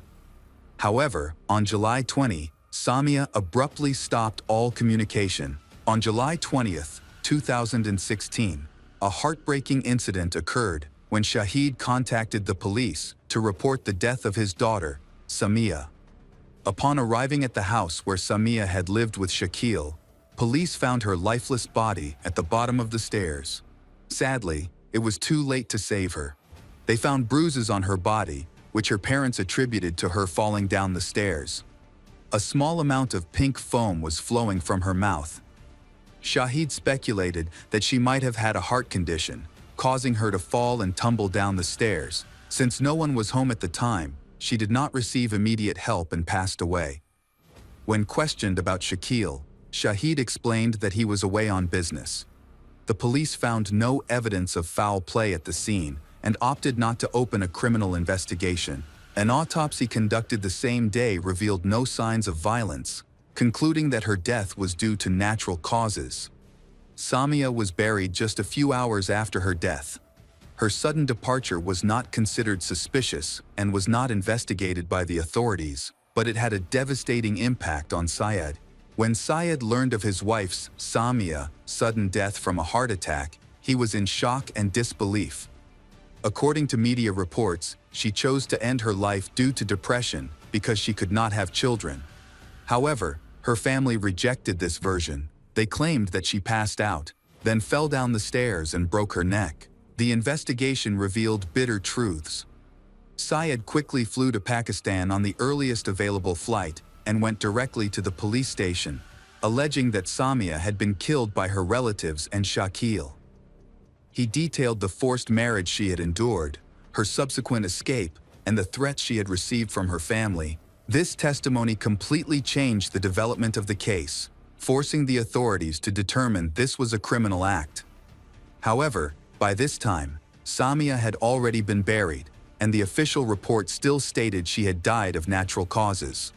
Determined to seek justice, Syed turned to European law enforcement and the media, as Samia was a British citizen, to push for further investigation. Samia's father, Shahid, initially agreed to an interview, attempting to depict Syed as a fraud and extortionist. However, when Syed presented their marriage certificate, a medical report, and post-mortem photos of Samia, authorities launched an investigation. The report revealed bruises on Samia's neck and legs, along with traces of male seminal fluid, suggesting she had been in an intimate encounter shortly before her death. But with whom, given that Shakil allegedly wasn't home that day? Syed held a press conference, presenting extensive evidence, including text, voice, and video messages from Samia, where she repeatedly expressed fear for her life. It is believed that the police may have taken bribes, leading to the immediate arrest of Shahid and Shakil. Investigations revealed that they never intended to let Samia's return to Dubai. They forced her to go to the house given to her as a wedding gift, where they searched for her passport and tickets, which she had given to a friend to keep. In a fit of rage, Shakil physically restrained her. When she tried to escape, they caught up with her on the stairs. Shakil strangled her with her scarf, while Shahid held her legs, ensuring she had no chance to survive. Shakil later confessed to this crime at the police station, although Shahid denied any involvement in the killing of his own daughter. In addition to Shahid and Shakil, Samia's uncle, who received a fake report before the autopsy, and the police chief in charge of the initial investigation have both been arrested. In court, Shakil retracted his confession, claiming it was made under coercion. He spent just over 2 years in prison before being released on bail in September 2018. In 2019, he remarried and again tried to move to the UK, but still without success. Samia's father, Shahid, was imprisoned from July to December 2016 and later released on bail. He died in January 2018 at the age of 52 due to deteriorating health. Before his death, he maintained his innocence and denied any involvement in his daughter's death. Samia's uncle and the commissioner were also released in the fall of 2016 without facing any penalties. Shortly afterwards, arrest warrants were issued in Pakistan for Samia's mother and younger sister, but they quickly returned to Bradford. Her younger sister, Mata, later gave a detailed interview, which accused her and Syed of being the cause of their family's breakdown, attempting to tarnish their reputations. Welcome back, detectives. Let's dive into another horrible case. The case of Gladys Ricart. In 1979, in Tamboril, Dominican Republic, 20 years old, Gladys Ricard was raising her young son alone after her high school relationship failed. Her sister Norma lived in the United States, and she dreamed of joining her. Determined to make her dream come true, she worked tirelessly, saved every penny, and made many sacrifices. Eventually, her hard work paid off, and she was able to move to the U.S., settling with her sister's family in Manhattan, New York. However, she could not afford to bring her son Davis with her initially, so he stayed with family back in the Dominican Republic. After arriving in the U.S., Gladys focused on learning English and found a job. She worked diligently to save enough money to reunite with her son. By 1983, she succeeded in bringing 4-year-old Davis to the U.S. Determined to build a brighter future, she enrolled in college. Believed that education is the key to opening up better opportunities for yourself. She graduated with a degree in economics and used her knowledge to pursue a career in accounting.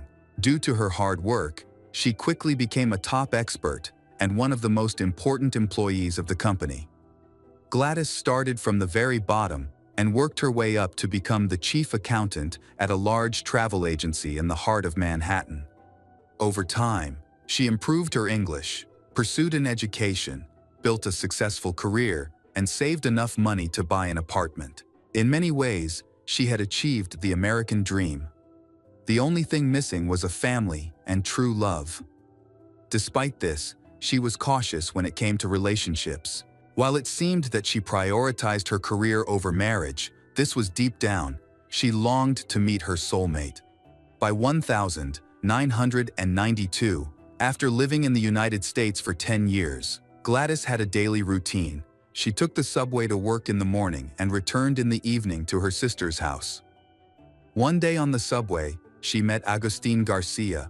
He is a well-known leader in Dominica and also a successful professional. At 40, he has built a successful career after immigrating from the Dominican Republic to the United States as a child. Like Gladys, he had risen from poverty to success. By the time they met, he owned several small businesses and lived in a large house with his 2 children from a previous marriage. Agustin was highly respected within the Dominican community and was known as a dependable and helpful individual. Having experienced the hardships of migration and immigration himself, he is passionate about helping anyone who wishes to pursue this challenging path. He eventually became the director of the Dominican Chamber of Commerce in New York, along with several other organizations connected to his homeland. Beyond his roles in these organizations, he was deeply involved in social initiatives. Through his efforts, several kindergartens and schools were established, establishing him as a respected and influential person in the community. Agustin seems to be the ideal mate for Gladys, a determined and compassionate young woman. What she found most appealing about him was his kind and gentle nature. He was polite, sociable, and carried himself like a true gentleman, which immediately caught her attention. Their meeting was purely coincidental, as Agustin rarely used the subway. However, on this particular day, his car broke down, and he ended up taking the train. He was instantly captivated by Gladys's beauty and decided to strike up a conversation. They spent the rest of the ride talking, exchanged phone numbers, and quickly arranged to meet again. From that moment, their romance began. Agustin frequently took Gladys to restaurants, treated her to exquisite meals, and showered her with expensive gifts. When her family learned about her new boyfriend, Agustin, they were happy for her. He seemed like an ideal partner and a good father to her son. After some time together, Agustin invited Gladys to move in with him, and she eagerly accepted this long-awaited proposal. According to what she shared with her family and friends, her greatest dream at the time was for Agustin to propose marriage so they could build a family together. She envisioned raising 3 children with him, and even hoped to have more children of their own. At that point, she was not yet 33 years old. Once Gladys moved in with Agustin, things quickly began to deteriorate. Her son, Davis, had great difficulty getting along with Agustin's children. The boy tried his best, especially because of the sincere advice of his mother, who always wanted him to learn how to build good relationships with people. However, Agustine's children treated Davis with arrogance, and the situation never improved. The situation is getting more complicated. Agustine consistently sided with his children, even when they were clearly in the wrong, which created strain in his relationship with Gladys. After 2 years of enduring such a life and constant arguments, she decided she didn't want to cause her son any more pain. She told Agustine that they should stop living together. Agustine agreed, but did not end their relationship. He helped her find a new house, just a few minutes' drive from his own. It was a spacious 2-story house, and he didn't hesitate to spend money on her, perhaps as a way to ease the tension between them. They continued to see each other when he visited she. By this time, her family and friends had grown so accustomed to he that they considered him practically part of the family. He introduced Gladys as his wife wherever they went. Although they were not legally married, but Gladys kept trying to convince Agustine to have a wedding. However, he firmly refused because of the negative experience in his previous marriage. He insisted he didn't want to marry or have children again. According to Gladys's relatives, over time, this situation took a toll on her. The happiness in her relationship gradually fades, and Agustine's unpleasant personality becomes more and more apparent. He frequently had affairs and increasingly exhibit over-controlling behavior. The situation becomes even more complicated for Gladys, as she has known about his actions, but kept silent for a long time to avoid causing conflict. Unfortunately, her silence only made things worse. During one argument, he chased she and attacked her.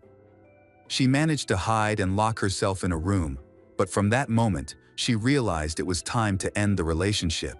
However, she remained fearful of his manipulation for a while.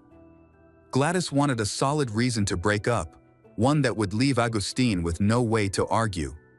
The simplest way was to catch him in one of his affairs. By the fall of 1998, the situation became more tense when she went to Agustine's office and caught him with another woman. This gave her the perfect opportunity to end things. She immediately told him that things were over between them, left his house, and informed all his acquaintances that he was no longer a part of her life. Even though they had broken up, Agustine was not ready to accept such changes. He considered Gladys as his property after 7 years together. Following their argument, he repeatedly called her, left gifts on her doorstep, including bouquets of flowers and even a Bible. Gladys thinks these gestures are just meant to make her come back, but her family believed they held deeper symbolic meaning. Regardless, she was determined not to rekindle their relationship under any circumstances. Several months later, Gladys met a man named James Preston Jr. at a restaurant during her lunch break. James, who also worked in accounting and moonlighted as a musician, immediately clicked with she. They quickly fell in love, and after a few meetings, they decided to make their relationship public. Over the next 2 months, they spent all their free time together, and eventually, they set a wedding date for September 26, 1999. Gladys and her family were overjoyed as her lifelong dream of a wedding and wearing a wedding dress finally came true. She immersed herself completely in planning the wedding, focusing on every step of the preparation with complete joy. She was so preoccupied that she didn't realize Agustine had been coming to her house nearly every night, watching her for hours. His obsessive behavior made it clear he couldn't let go of his possessiveness. On August 12, about 6 weeks before the wedding, Gladys and her fiancé, James, were enjoying a quiet evening together when Agustine suddenly showed up at the door. Initially, he calmly asked to speak with her, but she refused. His demeanor quickly changed. He began yelling and throwing stones at the windows. Worried he might get more aggressive, she called the police. Agustine was taken into custody, but she chose not to press charges, wanting to avoid causing him trouble and to stay focused on her wedding preparations. This decision turned out to be a significant mistake. In September, just 2 days before the wedding, Gladys went to a store to purchase some items needed for the bridesmaids. Unbeknownst to her, Augustine had been following her. He approached her, hugged her as if they were still in a relationship, and behaved as though everything was fine between them. Gladys didn't resist, fearing that rejecting him might provoke his anger. They exchanged a few words before saying goodbye. That evening, she confided in James and family, sharing her discomfort and concerns about Augustine's intrusive behavior. However, she had no idea just how dangerous he truly was. On September 26, 1999, the day she had long awaited, her wedding day, finally arrived. She was at home surrounded by her family and friends, preparing for her wedding ceremony. She wore a wedding dress, had her hair, makeup done, radiant and happy to be a bride. Photos and videos captured these joyful moments, which tragically turned out to be the final ones of her life. Meanwhile, the groom, James, was already waiting for her at the church. However, the joy of the wedding was spoiled when Augustine, who was watching her, suddenly appeared. He used violence to murder her, causing her instant death. When paramedics arrived, there was nothing they could do to save her. Her dream of a wedding was painfully unfinished. Augustine was immediately arrested and taken into custody without attempting to flee or resist. During his interrogation, he admitted to frequently driving past Gladys's house, claiming it was due to his sentimentality.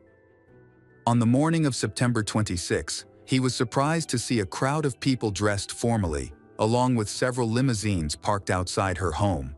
He claimed he had no idea she was getting married that day. After driving past the house multiple times, he eventually stopped in front of it. Still unsure whose wedding it was, he decided to go inside to find out. As Augustine got out of his car across the street, Gladys's brother, Juan, approached him cautiously, aware of his bad temper. Juan tried to convince him to leave to avoid disrupting the wedding. It was then that he realized she was marrying someone else, but he didn't show any reaction. Augustine claimed he had been invited to the wedding, so Juan did not stop him, and he calmly entered the house. No one objected to his presence. Initially, when questioned about the attack on Gladys, Augustine claimed that he had no memory of it. However, after a while, he confessed to the detectives. The next day, he was brought to court for a preliminary hearing where he faced the charges against him. During this hearing, he had the opportunity to plead guilty and avoid a lengthy trial. The bail was set at $5 million, showing that he is a major threat to the community. The attack quickly became a major focus of attention because of the extensive media coverage. Journalists raced to create sensational headlines, spread rumors, and even offer unsubstantiated theories. Images of the killer, Augustine, began to appear regularly on national news. The case's prominence attracted numerous lawyers, especially top lawyers, who want to use the trial to enhance their reputation and advance their careers. Augustine's trial was scheduled for October 2, 2001, allowing the defense nearly 2 years to prepare and build a more positive image for the defendant. The hired lawyers quickly engaged with the media, organizing press conferences and making public statements. Their objective was to influence public opinion about the crime by portraying Augustine as a victim. Their first move was to accuse Gladys's brother, Juan, and her son Davis of assaulting Augustine. They argued that there was no intention to kill Gladys, and her death happened accidentally when he defended himself from an attack by Juan and Davis. At the same time, the defense sought to discredit Gladys by accusing her of multiple betrayals. They claimed she had been planning to reconcile with Augustine, but was secretly preparing to marry James. According to the defense, this betrayal pushed Augustine into a mental breakdown, leading him to attack her. They stated that he had been devastated to discover that Gladys, who had been holding hands with him at the supermarket just the day before, was preparing to marry James. They believe this is a crime due to emotional outbursts, which qualifies as manslaughter under state law. If accepted, This argument would significantly reduce Augustin's punishment to a sentence of 5 to 10 years in prison instead of life imprisonment. The defense emphasized that Agustin was a compassionate person who cared about the Latino community in New York. This has had a strong impact on public opinion. When false rumors began circulating that Gladys had been unfaithful to Agustin, her image in the public eye became negative. Some even believed that she deserved her fate. This was a devastating blow to her family. Realizing the immense damage caused by Agustin's legal team, her relatives started attending every press conference to protect her reputation. Gladys's family, siblings, and extended relatives denied the infidelity rumors, calling them malicious lies.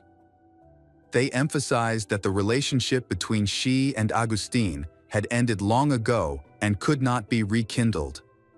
It was Agustin who was always following her and acted inappropriately. They emphasized that out of compassion, Gladys did not file a lawsuit against him before the murder. The judge was informed about the murder. Press conferences and interviews with journalists were officially prohibited, but they had already caused harm to Gladys's reputation, create difficulties for the prosecution.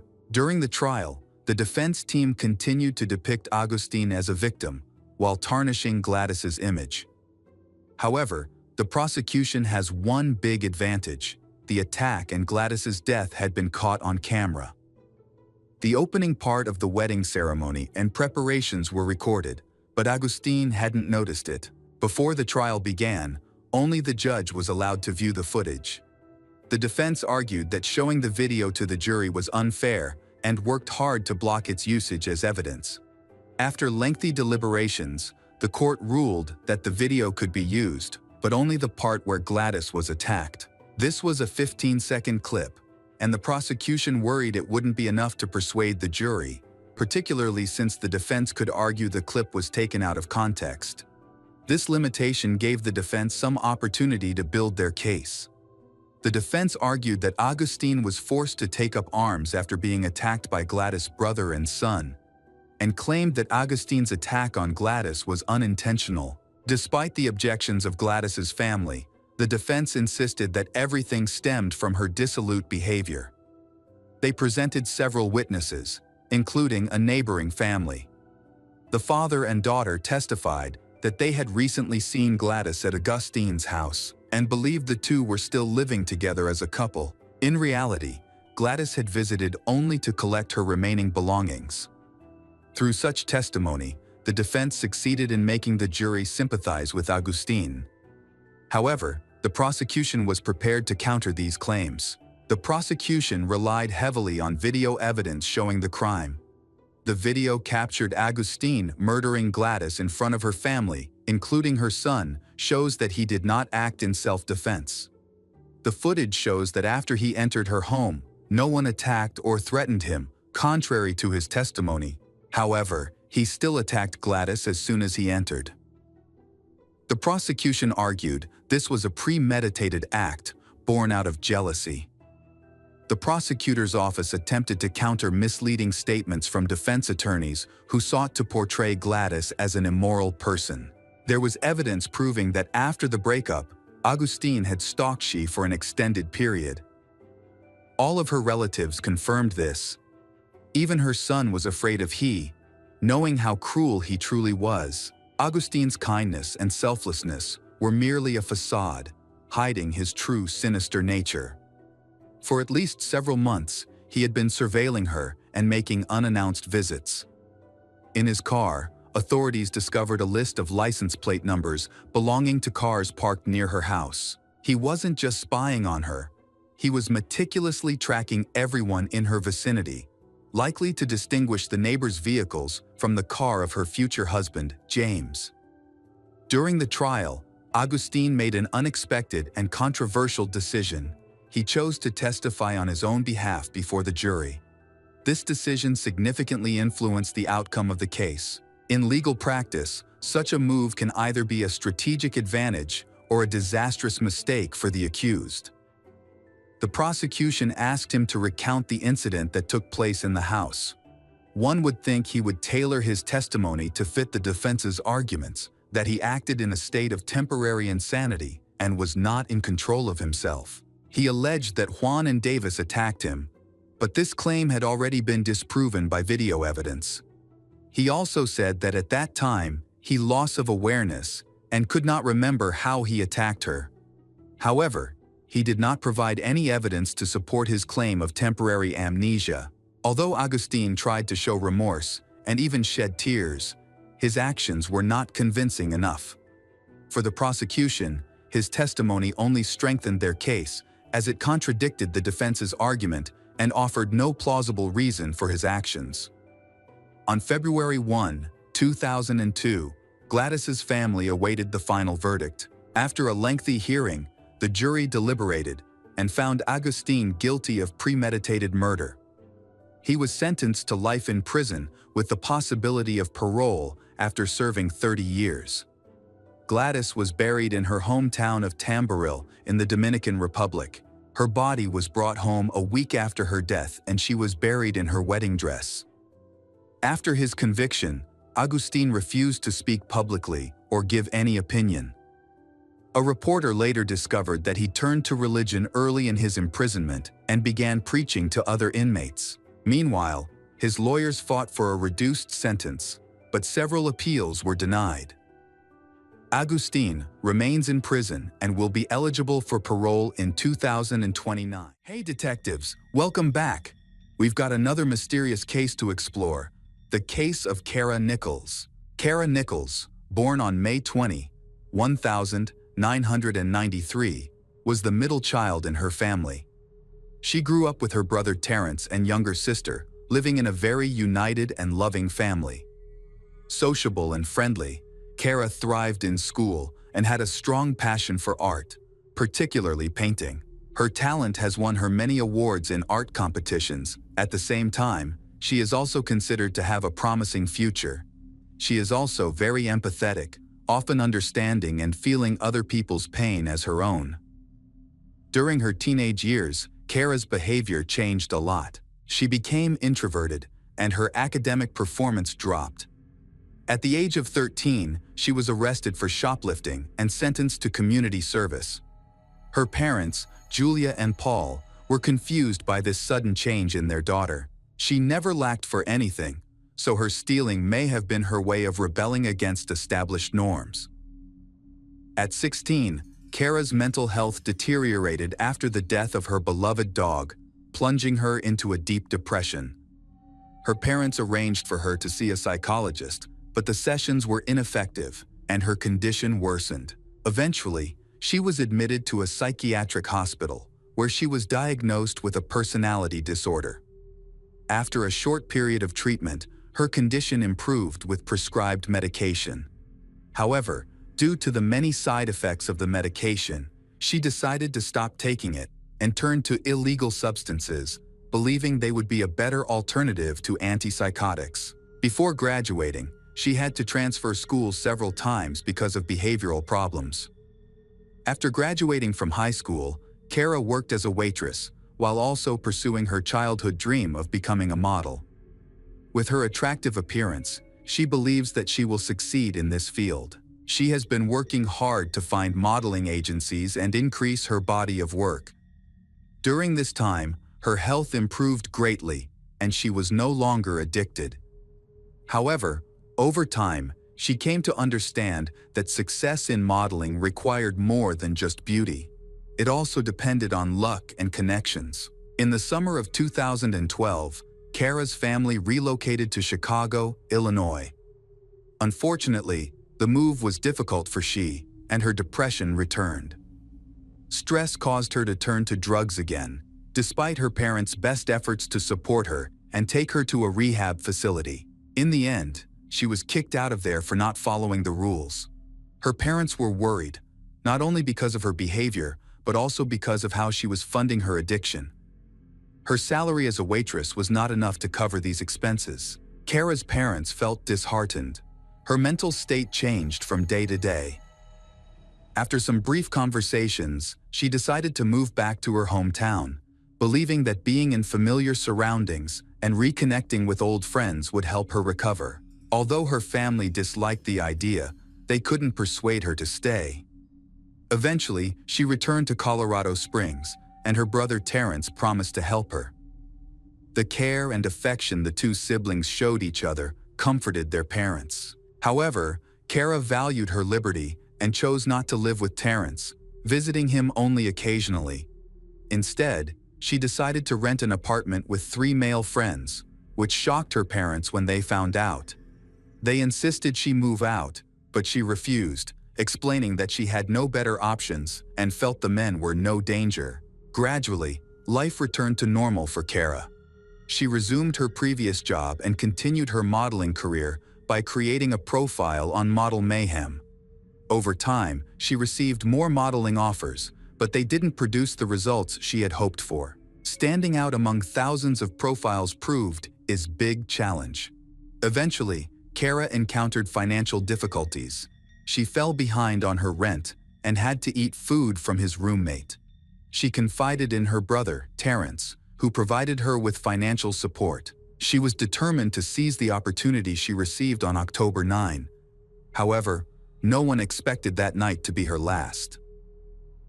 At the time of her disappearance, Kara was 19 years old.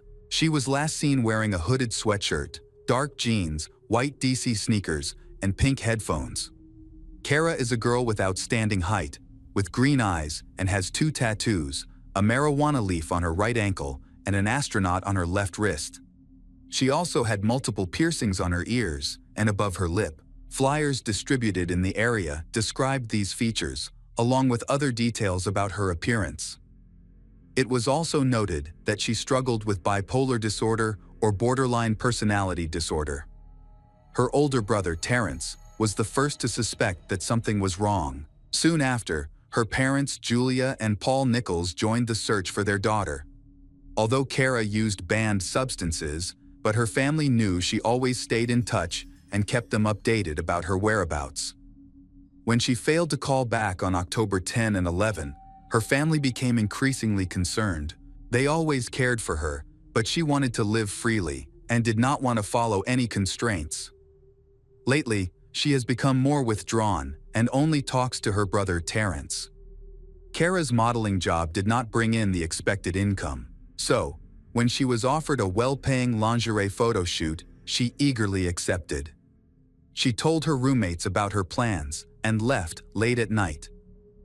The shoot was scheduled for early morning in Denver, so it was more convenient to leave the night before. She wasn't traveling alone, she was accompanied by colleagues from the industry. Since neither she nor her friends had a driver's license or a car, they managed to find someone to drive them. At first, Kara's story didn't raise any suspicions. People who know her often see her modeling profile and social networks filled with professional photos. Everything seemed normal until she failed to return the next day or the day after. The last time her brother, Terrence, spoke to her was at 11:45 p.m. on October 9. Their conversation was suddenly interrupted, and she did not call back. Terrence thought the phone was disconnected and went to sleep, not knowing that he would never hear his sister's voice again. As of October 10, Kara did not respond to any calls or messages. Her voicemail was consistently active. Terrence assumed she was either busy or resting after work. However, by October 11, there was still no word from her. This strange silence made him extremely worried, because it was not like Kara was always out of contact. Worried, Terrence decided to visit Kara's home and spoke with her neighbors. None of them had seen she in several days. One young man mentioned seeing her get into a dark-colored sedan around 11:00 p.m. Unfortunately, he couldn't identify the driver due to the darkness, but noted that she didn't seem to be alone. Terrence then went into Kara's room to look for clues. He noticed that her essential belongings, such as her cosmetics bag, purse, charger, and laptop, were still there. On the bedside table, he even found $300 in cash. It was clear she hadn't planned to leave for an extended period. When he opened her laptop, he discovered that she hadn't been online for more than 2 days. This was unusual, as she was often checking her email for modeling opportunities. Convinced that something was wrong, He reported her disappearance to the police. At the police station, Terrence explained everything in detail, but the police were in no hurry to begin the search. They argued that Kara was an adult and didn't have to inform anyone of her whereabouts. They suggested she might have been held up at a photo shoot, gone somewhere else, or possibly had a boyfriend no one knew about and was spending time with him. However, the police's explanation still did not reassure Terrence. He knew his sister well. No matter what happens, she will definitely contact him. He was certain something bad had happened to her. However, the police calmed him down and asked him to come back later. Terrence then contacted their parents. He explained the situation and asked for their help. He understood that in a situation as serious as this, there needs to be joint cooperation. Upon learning of their daughter's disappearance, the family quickly flew to Colorado Springs. When they received the news that their daughter was missing, Kara's family quickly flew to Colorado Springs. Her cell phone was still off, and she had missed an important appointment, which made they even more worried. They then went to the police station to ask the police to carefully review the report they had filed. The El Paso County Sheriff's Office eventually recognized that the circumstances surrounding her disappearance were concerning. Detectives contacted locals to find out information about Kara's whereabouts. Kara's parents permitted investigators to access her cell phone data. Experts confirmed that her last message was sent to her brother, Terrence. Data from her cellular provider indicated that on October 9th, her phone was traveling north before it was turned off. Friends and acquaintances joined the search, distributing flyers across Colorado Springs and Denver. Investigators also looked into other communication methods used by Kara, particularly her laptop. This leads to the discovery of a secret she has kept from her family. Some of her modeling jobs are actually a cover for a call girl service she has been involved in since she was 17. This shocked her parents, Paul and Julia, when they learned the truth about her income. Unfortunately, they needed to agree to release this information to generate new leads, but doing so could negatively impact the investigation and reduce public interest. There were many cases where the victim's image was significantly distorted, and Kara's family did not want to share their hardships. However, they felt they had no choice but to hope to find she. Unfortunately, no miracle happened. After the new information was released, media outlets began canceling interviews with her family, leading to a decrease in coverage of her disappearance. The search for Kara was suspended. The National Women's Coalition Against Violence and Exploitation was the only organization involved in assisting with the investigation into Kara's disappearance. They helped keep her case front of mind for the public and the authorities. In November 2012, detectives announced that they would interview 2 women who were believed to have been in the car with Kara on the night she disappeared. Descriptions of these women suggested they might have worked in the same field as Kara. While they were important witnesses, they were not considered suspects, as they were likely the last people to see her alive. A composite sketch of one of the women was released to the public, but no one came forward with information. This made people doubt the existence of these women, and the investigation was stalled again. That month, Kara's photos appeared on a call girl service website in Las Vegas. However, detectives confirmed that she had not posted them herself. Someone had exploited her fame for personal gain, and the profile was eventually taken down. Although some people interested in the case contacted the police station, after investigation, these reports were confirmed to be false. In the spring of 2013, a businessman from Colorado Springs claimed to have seen Kara between late October and December 2012 with a tall, disheveled man. She looked frightened, suggesting she was being held against her will. One day, this man pushed her, and a bystander intervened, threatening him, and asked him to leave her alone. The witness's account was verified. Although police found the man described, but he said the woman with him was actually his ex-girlfriend. In the summer of 2013, a criminal law student took it upon himself to investigate Kara's case. He traveled to Denver, spoke with many homeless individuals and substance users. Several people reported meeting Kara at a non-profit that provides syringes and needles to drug users. However, this lead turned out to be false, as did all the other testimonies he received. Many people have lost faith in Kara being found alive, because she has been missing for longer than the usual disappearances. In the fall of 2013, Kara's parents have offered a reward to anyone who provides information about their daughter's whereabouts, to no avail. They ruled out a ransom kidnapping as no demands were received. However, the following year, a new development occurred, providing a major breakthrough and reigniting the investigation. In May 2014, Deputy Sheriff Cliff Porter admitted that he had mishandled the investigation into Kara's disappearance. He admitted that he had not focused enough on her case and had overlooked important evidence from the beginning. This admission shocked her family, who felt that their daughter's case had been neglected because of her profession. The mishandling of cell phone records has raised concerns about the conduct of the investigating agency. The administration has been criticized for inaction. Multiple audits have led to disciplinary action against the department, and several individuals have been fired. In May 2016, former Sheriff Terry Makita and some of his staff were charged with corruption, fabricating witness statements, kidnapping, and extortion. This led Kara's family to believe that her case had not been properly handled. However, this situation has led to the opening of a new investigation, especially when new detectives are involved.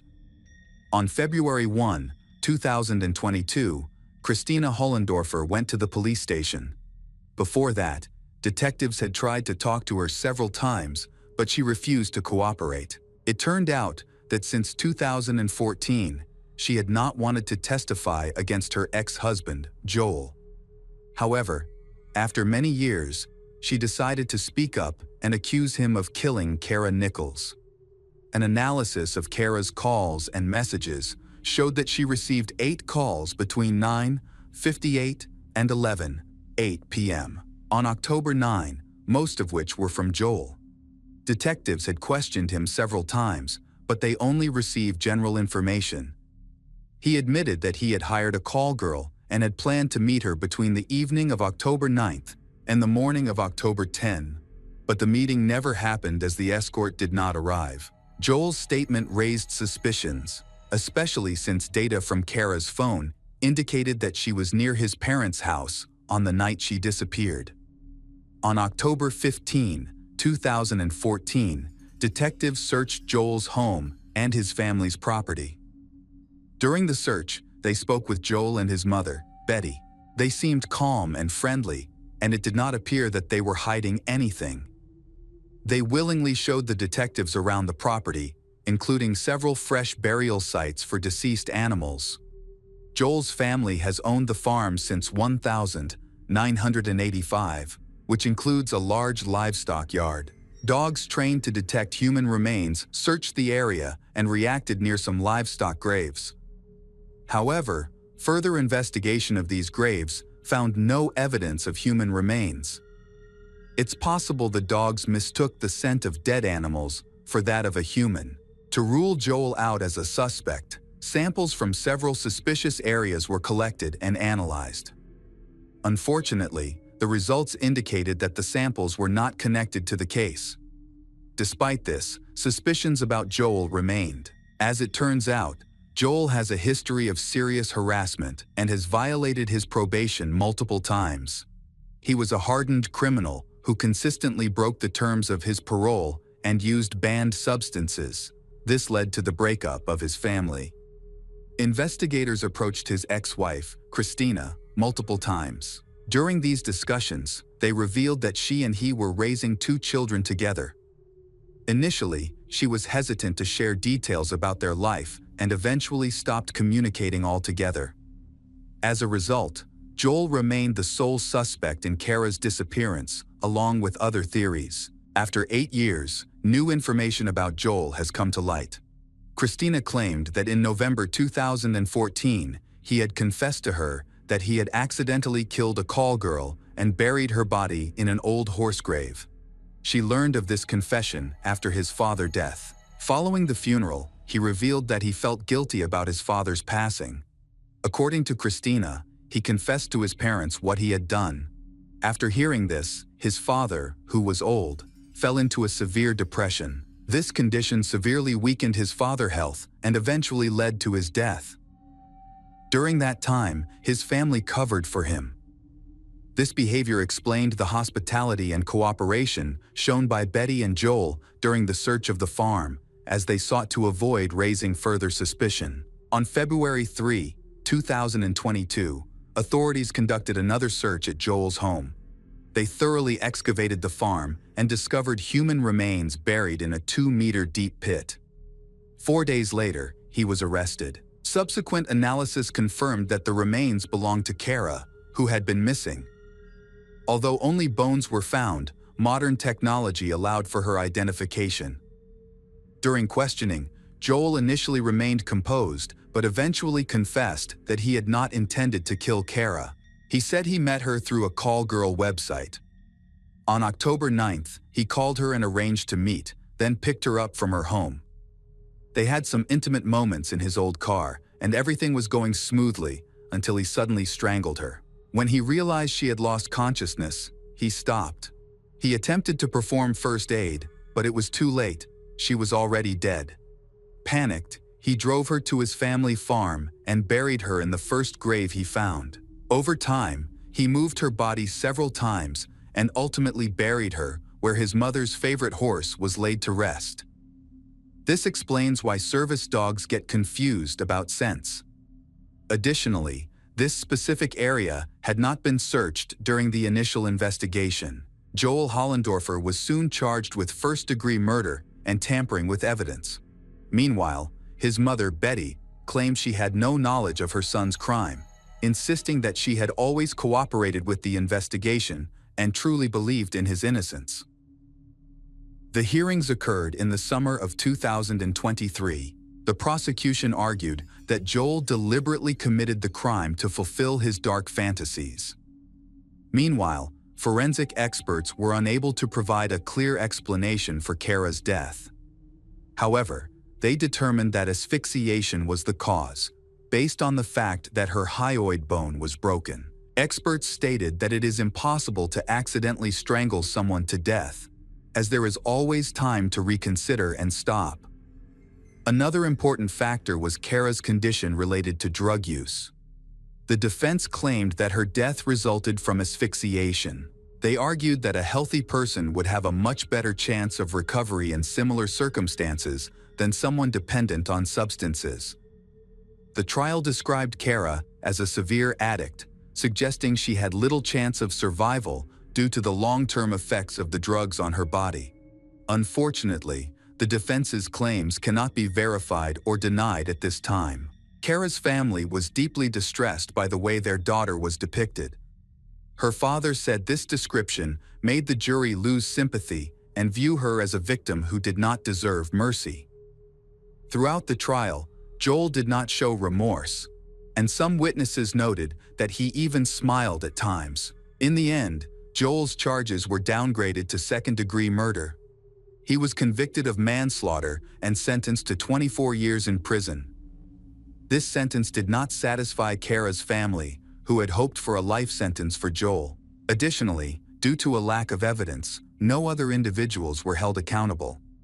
Kara's parents said the verdict was a serious failure of the justice system. Hello again, true crime fans. We've got another mysterious case to explore. The case of Roni Reuter. On the morning of Thursday, October 4, 2007, neighbors of Roni heard heart-wrenching screams and loud bangs coming from her apartment. Alarmed, they called 911 and requested authorities to investigate. The police arrived immediately, and when no one came to open the door, they forced their way inside. In the kitchen, they found a woman lying face down, wearing body armor, with wounds to her head, arms, and pregnant belly. It appeared she had tried to shield her unborn child by covering her stomach with her hands, causing both her hands and stomach to be injured. There were 2 wounds to her abdomen, indicating that the baby was the main target of the attack. The attacker then inflicted injuries to the back of her head. Tragically, both she and her unborn child were dead. The brutality of the crime left the police deeply shaken, questioning who could commit such a horrific act against a pregnant woman. A forensic investigation uncovered a spent 9mm cartridge case and 5 unused cartridges near the body. There were no signs of forced entry, robbery, or sexual assault, ruling out a random attack or burglary. This led investigators to believe the murder was personal and premeditated. It seems that Roni has a dangerous enemy who has harmed her. Police theorize that the attacker attacked Roni as she was preparing to leave the apartment to go to work, ambushing her when she opened the door. Detectives interviewed her neighbors, hoping to find witnesses or valuable leads. The neighbors reported hearing sounds resembling gunshots, leading authorities to suspect the killer used a silenced weapon. A neighbor reported seeing a skinny African-American teenager wearing a hooded sweatshirt, walking up the stairs to Roni's door at around 7:00 a.m., shortly before the incident. Later, another neighbor saw this person running out of the house, get into a small black car, and drive away from the parking lot. Police reviewed surveillance footage from cameras near the house. The footage captured a black car, likely a Volkswagen, arriving at 7:04 a.m. and leaving at 7:55 a.m., aligning with the time frame of the murder. However, the driver of the car has not yet been identified. Inside Roni's purse, investigators discovered a mysterious letter. The letter referenced Sean, the father of her unborn child, and claimed to have uncovered details about him. It alleged that Sean had romantic relationships with women from various countries, listing the names and phone numbers of 16 women he had affairs with. The letter also mentioned Roni's pregnancy, stating that Sean did not want the baby. Detectives suspected the murder was linked to Roni's pregnancy and believed Sean might have crucial information. The teenager seen near the house became the primary suspect, and both he and the black car were placed on a wanted list. Meanwhile, investigators began looking into Roni's social relationship to determine if she had any enemies. She was born in the small town of Potosi, Wisconsin. She met Sean at a charity event in Wisconsin, and the two quickly fell in love. After completing college, she moved to Deerfield, Illinois, a wealthy Chicago suburb with a population of 20,000. At the time of the murder, Roni was 42 years old, lived alone in her condominium. She was 7 months pregnant, eagerly preparing for the arrival of her first child, a baby girl she planned to name Skylar. The father of her child was Sean, 45, her partner of 17 years. Despite dating for many years, they did not marry or live together. Sean, a former Chicago Bears football player, was questioned by detectives for 10 hours. He shared how much he loved Roni and was looking forward to their child's birth. Roni deeply loved him, but Sean's feelings were more complex. He admitted to detectives that he had multiple affairs, which strained their relationship. He said that Roni knew about his infidelity, and it had caused her to grow distant from him. Despite this, he insisted he was excited to become a father. He appeared heartbroken over the tragic deaths of Roni and their unborn baby, and his emotions seemed genuine. Additionally, his strong, athletic build did not match the description of the thin teenager a neighbor claimed to have seen. Sean told the police that he had overslept that morning, he waking up at 9:15 a.m. and then went to a barbershop for a haircut. This alibi was confirmed by the barbershop administrator. However, the barbershop was close to Roni's house, just a 10-minute walk from her home, which made the detectives suspicious. They considered the possibility that Sean might have killed Roni or orchestrated the crime by hiring someone else. Despite his alibi, investigators did not eliminate him as a suspect and continued looking into his potential involvement. They questioned Sean's friends to evaluate whether he was capable of murder, his relationship with Roni, and whether he truly wanted the child. Sean's close friends have strenuously denied that he committed the crime, insisting that he was delighted to be a father despite his relationships with other women. When detectives visited Sean's home for a follow-up interview, they discovered parenting books and baby items, indicating that he was preparing for fatherhood. During the interview, police asked who he thought might be responsible for the crime. He listed 16 women he had recently been involved with, and emphasized one name in particular, Monika Kurowska. Sean said that Monika, a fitness model from Poland, was someone he had dated while living in Europe. Their relationship ended a year ago, but Monika couldn't accept the breakup and began stalking him. She traveled to the United States and started following him. One night, she came to his apartment complex, ringing all the doors, including those of his neighbors and his own. When he stepped outside, he discovered a broken window and noticed Monika had blood on her hand. He found her behavior very worrying and dangerous, so he took out a restraining order against her. Sean suspects that Monika is the one who sent letters to Roni and his other lovers. These letters caused conflict between him and Roni. He suspects Monika because she follows him and knows all his secrets. In addition, the letters contain common errors in people who are just learning to speak English, like Monika. Even his mother received such a letter. Detectives became interested in Monika and eventually located her. During questioning, Monika denied any involvement in Roni's death, claiming she had an alibi. She was at work on the morning of the murder. The police confirmed her alibi. Monika shared a slightly different account of events. She admitted traveling to the USA to see Sean, hoping to win him back. Upon arriving at his home, she discovered him with another woman. In a fit of anger, she knocked hard on the window and accidentally broke it. Following this incident, she ended her relationship with Sean and claimed it was the last time she saw him. She also denied sending letters to Roni or Sean's mother, but the police remained skeptical of her story and continued to view her as a suspect. Despite their efforts, the investigation stalled. They suspect both Sean and Monika, as each had a motive to harm Roni, but both had alibis. No other suspects emerged. Then, the case took an unexpected turn. Police continued to question all of Roni and Sean's relatives. During the investigation, an acquaintance of theirs expressed suspicions about Marnie Yang, who was said to be obsessed with Sean.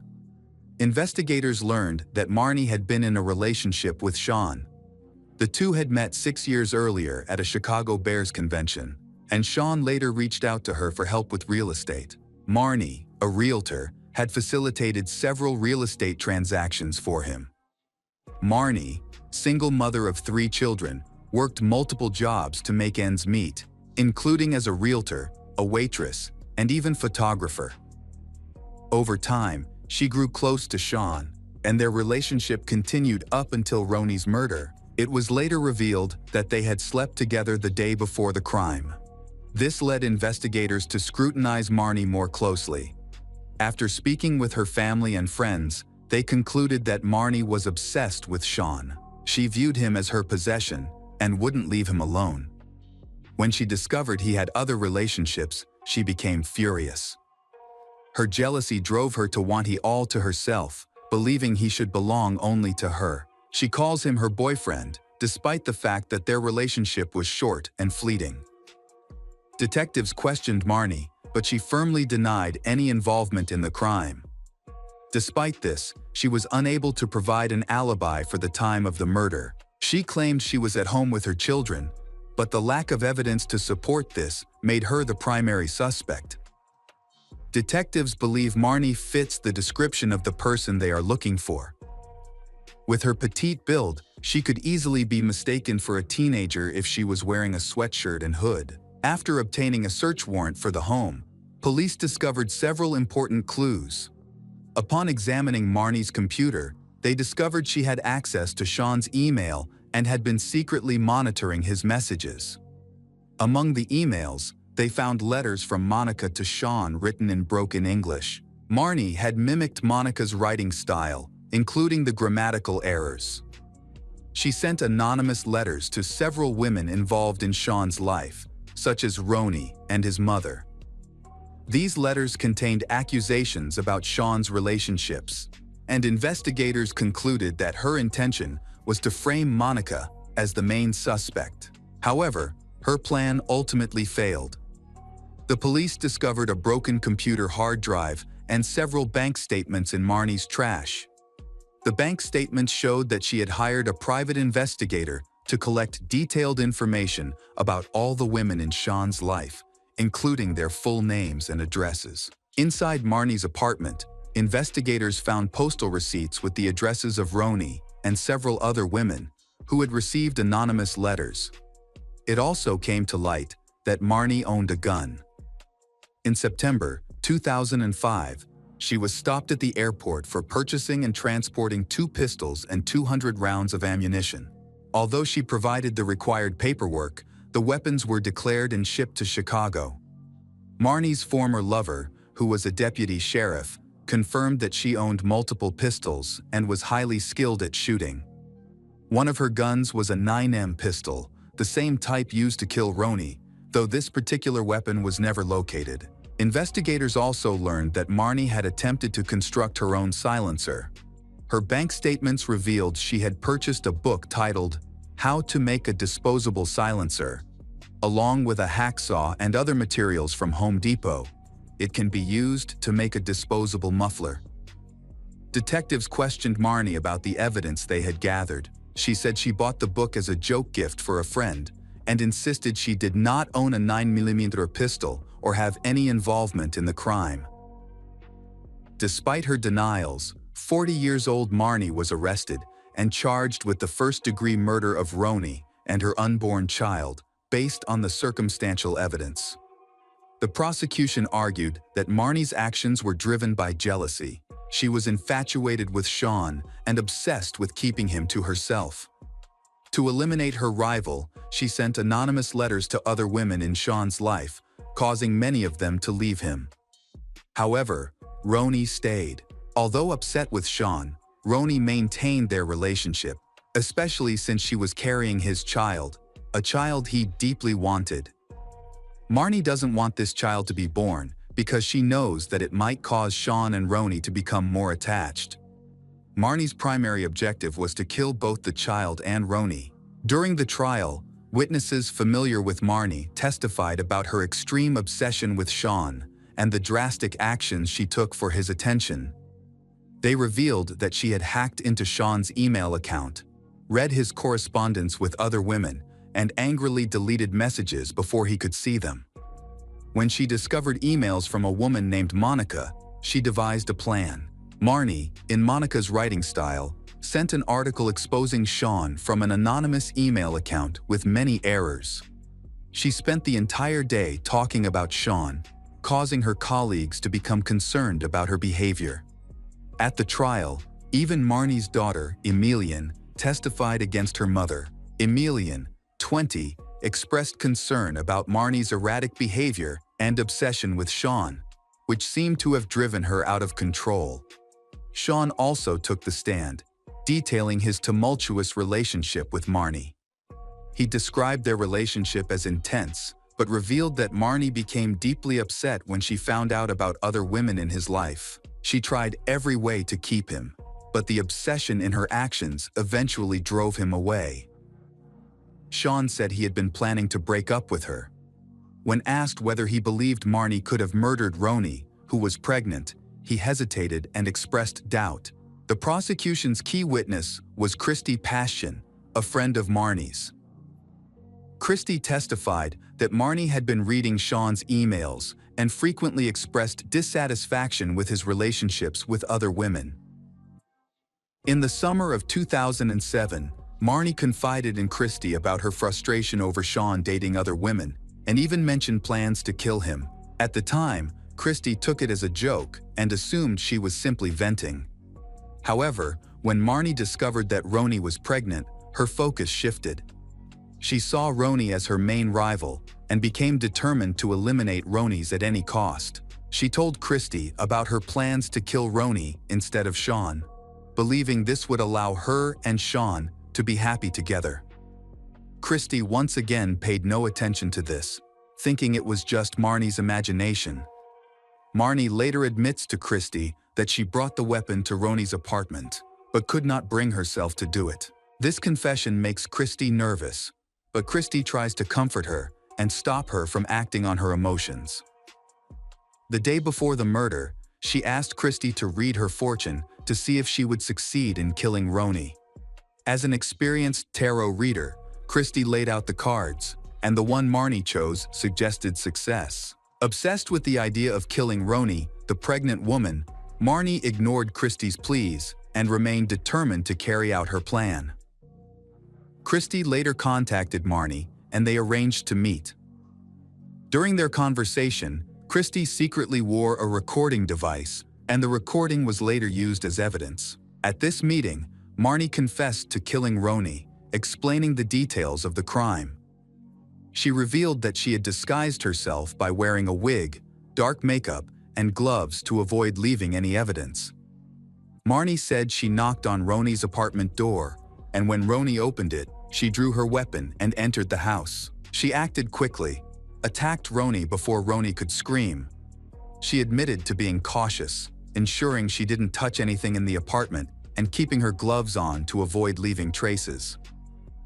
Marnie also described renting a black car, using a disposable phone, and then throw away the murder weapon, wig, gloves, and clothing in separate trash bins. She planned the murder meticulously so that it could not be detected, but Christie would testify against her. The recorded conversation became the prosecution's most compelling piece of evidence during the trial. The police investigation showed that Marnie's work computer had directions to Ronnie's house saved.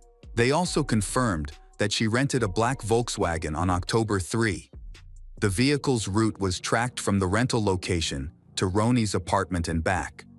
However, the defense argued that there was no physical evidence that Marnie was at the scene, including DNA, fingerprints, or phone records. The case was based largely on circumstantial evidence in Christie's testimony. The defense wanted to discredit Christie by emphasizing her dubious background. They revealed that she had once claimed to be a psychic in the U.S. Army and said she was the sole survivor of a mission in the Middle East. However, it was later proven that she had fabricated her military service and had never even been in the Middle East. She had lied to enhance her qualifications for the role. The defense argued that Christie's testimony was unreliable and accused the police of falsely assigning blame to Marnie for the murder.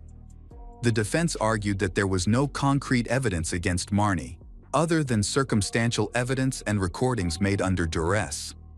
The lawyer argued that Marnie confessed out of fear and in an attempt to protect her children, as her eldest son was under suspicion. Furthermore, an unidentified fingerprint was discovered on the door handle of Ronnie's apartment. The lawyer emphasized that the fingerprint did not belong to Marnie and that the police had failed to determine who it belonged to. The prosecutor acknowledged the existence of the fingerprint, confirming it was not in any database. However, they contended that the print could have been left by anyone passing by and was not necessarily linked to the crime. Marnie was convicted of 2 counts of first-degree murder for killing Ronnie Reuter and Ronnie's unborn child. She received 2 life sentences without parole. She and her lawyers opposed the sentence and filed an appeal, but it was denied. Marnie later claimed that she deliberately confessed to the murder to Christie to protect her son and stop people from bothering her. However, no one believed her explanation.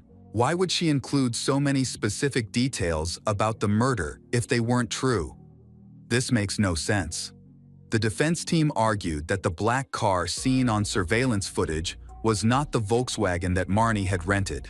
They also stated that a man had informed the police he had stolen Marnie's gun months before the murder, meaning she did not possess a gun at the time. Additionally, the murder weapon was never recovered at the crime scene. Fingerprints belonging to someone else were found, and they did not match Marnie's or any family member's fingerprints. The lawyer pointed out that male DNA was discovered on the cartridges at the crime scene, but it did not match Marnie's DNA and instead belonged to an unidentified man. The defense stressed that forensic analysis of the shooting angle indicated the attacker was taller than Marnie. Crucially, new CCTV footage from a hair salon showed Sean arriving for a haircut much later than he had claimed during police questioning. The footage revealed that he arrived at 10 a.m. on the day of Roni's murder, and she was killed before 8 a.m. Sean had previously told police he slept until 9:15 a.m. that morning, but evidence showed he had already sent a message to Roni and made several phone calls by 8:50 a.m. This video exposed inconsistencies in Sean's timeline, suggesting he could have had enough time to commit the murder. While the defense suspects Sean of being the perpetrator, they have not yet succeeded in having the case reopened. Marnie is still in prison and maintains her innocence. Sean, a former Chicago Bears player, played for the team for 11 seasons from 1984 to 1994, including their Super Bowl win in 1985. Having overcome his struggles in the United States, he now lives in London, United Kingdom, where he works as an NFL analyst for Sky Sports, a British sports channel, and regularly shares his expert analysis on weekly broadcasts. Hello, crime enthusiasts. Are you ready for another chilling investigation? The case of Maria Luisa.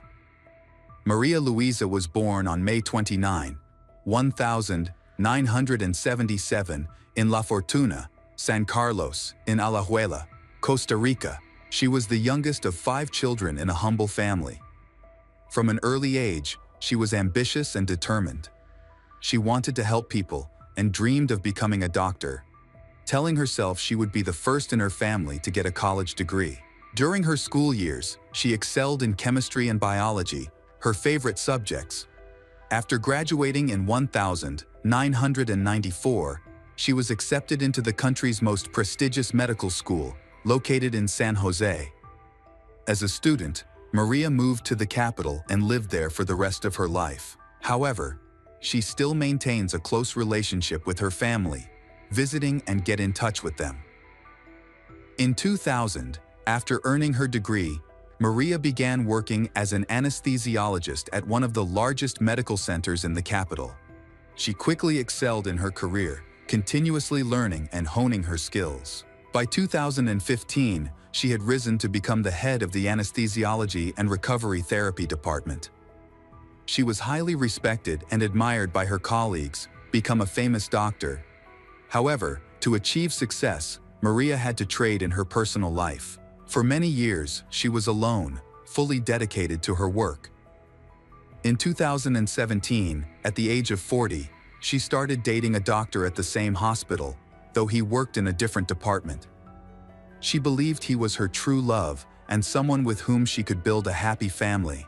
Unfortunately, at the start of 2020, their relationship ended, and he started dating a younger co-worker. The breakup was a painful experience for Maria. She suffered from severe depression and focused only on work for months, barely paying attention to the world around her. Her only source of comfort was her small dog, Mafalda, she loved and cared for as if he were her child. In July 2020, Maria felt like she needed some time off and change your living environment to relax your mind. She decided to visit the coast and stay at a small, cozy hotel called La Mansion Inn, located in the picturesque Punta Arenas region. Before, this resort attracted tourists from around the world, but now this place is very deserted. At the hotel, only a few rooms were occupied, which provided the peace and quiet Maria was seeking. She planned to spend the weekend there and return home on Monday, bringing her beloved dog Mafalda along with her. Maria stayed in a room on the ground floor, has a second door leading to a private yard. These rooms are designed for guests with pets, so it can go outside and relieve themselves in a designated area.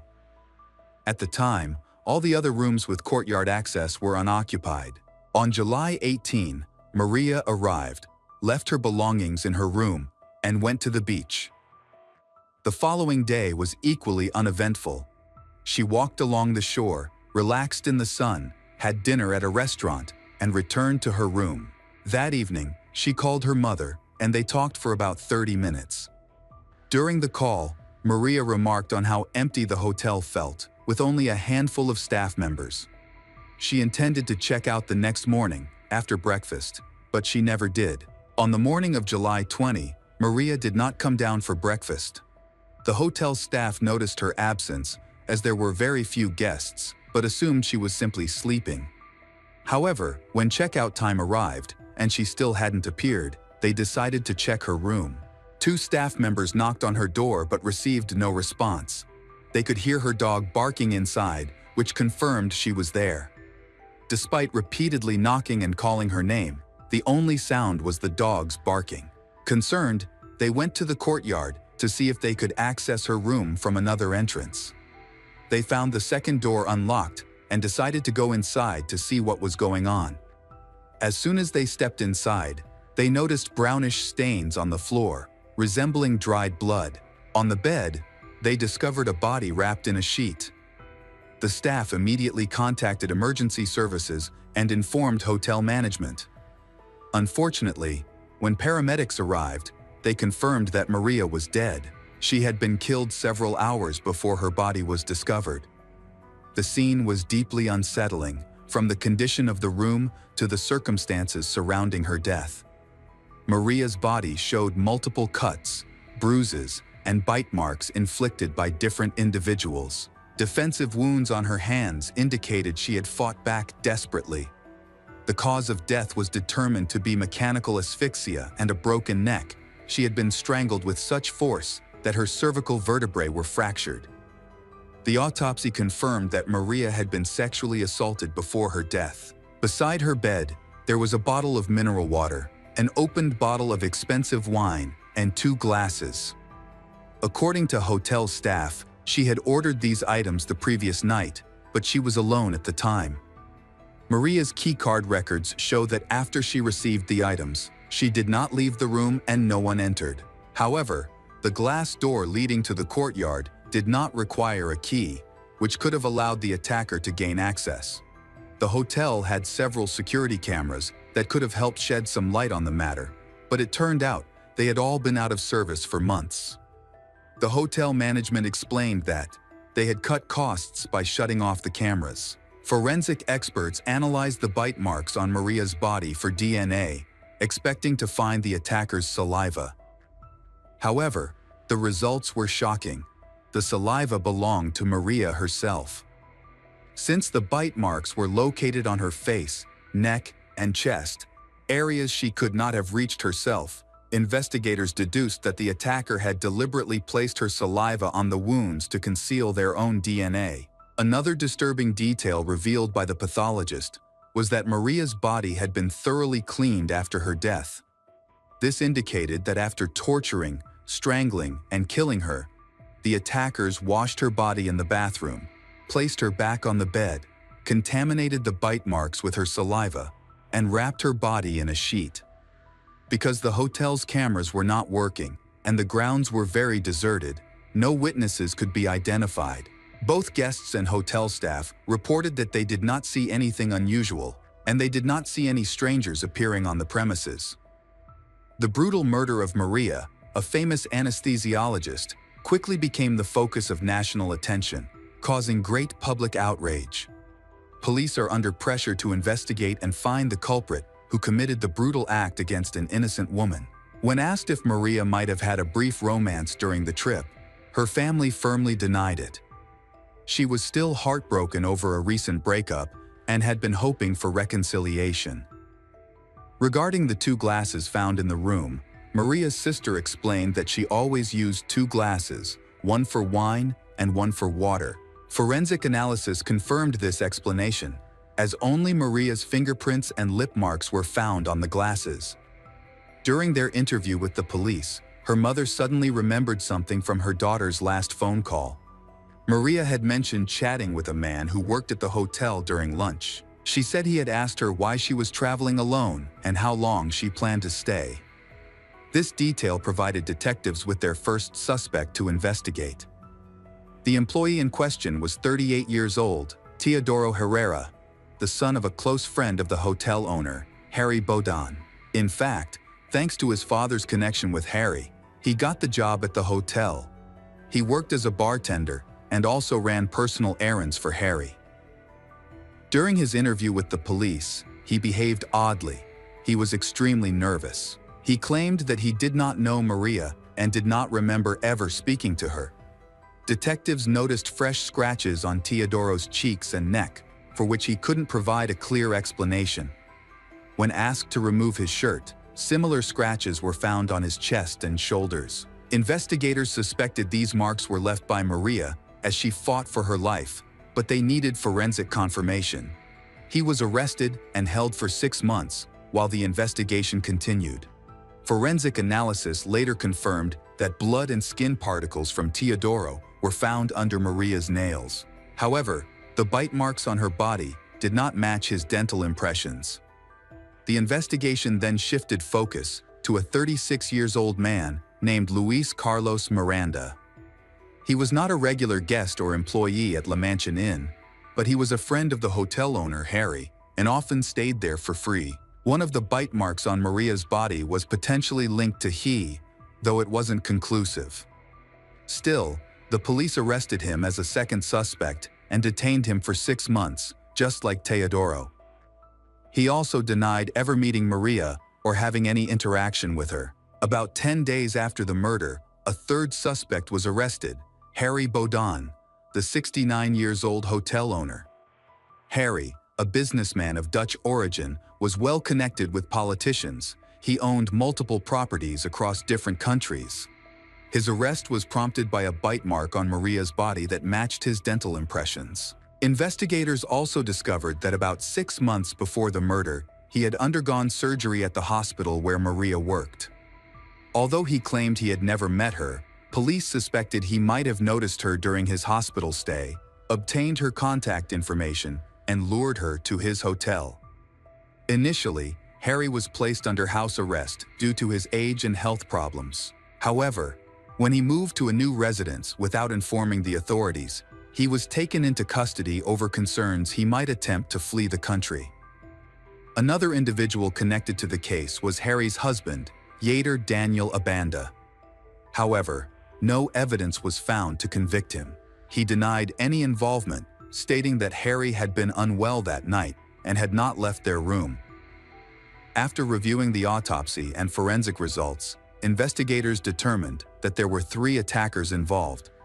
There were no signs of ropes or restraints used to hold down Maria, but all her limbs displayed bruises consistent with being pinned by hands. Fabric fibers and a thread were discovered inside her mouth, indicating she had been gagged.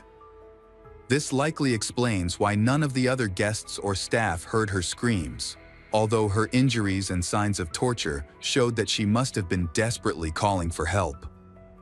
On Maria's phone, found in her room, there were messages to her sister in which she praised the hotel.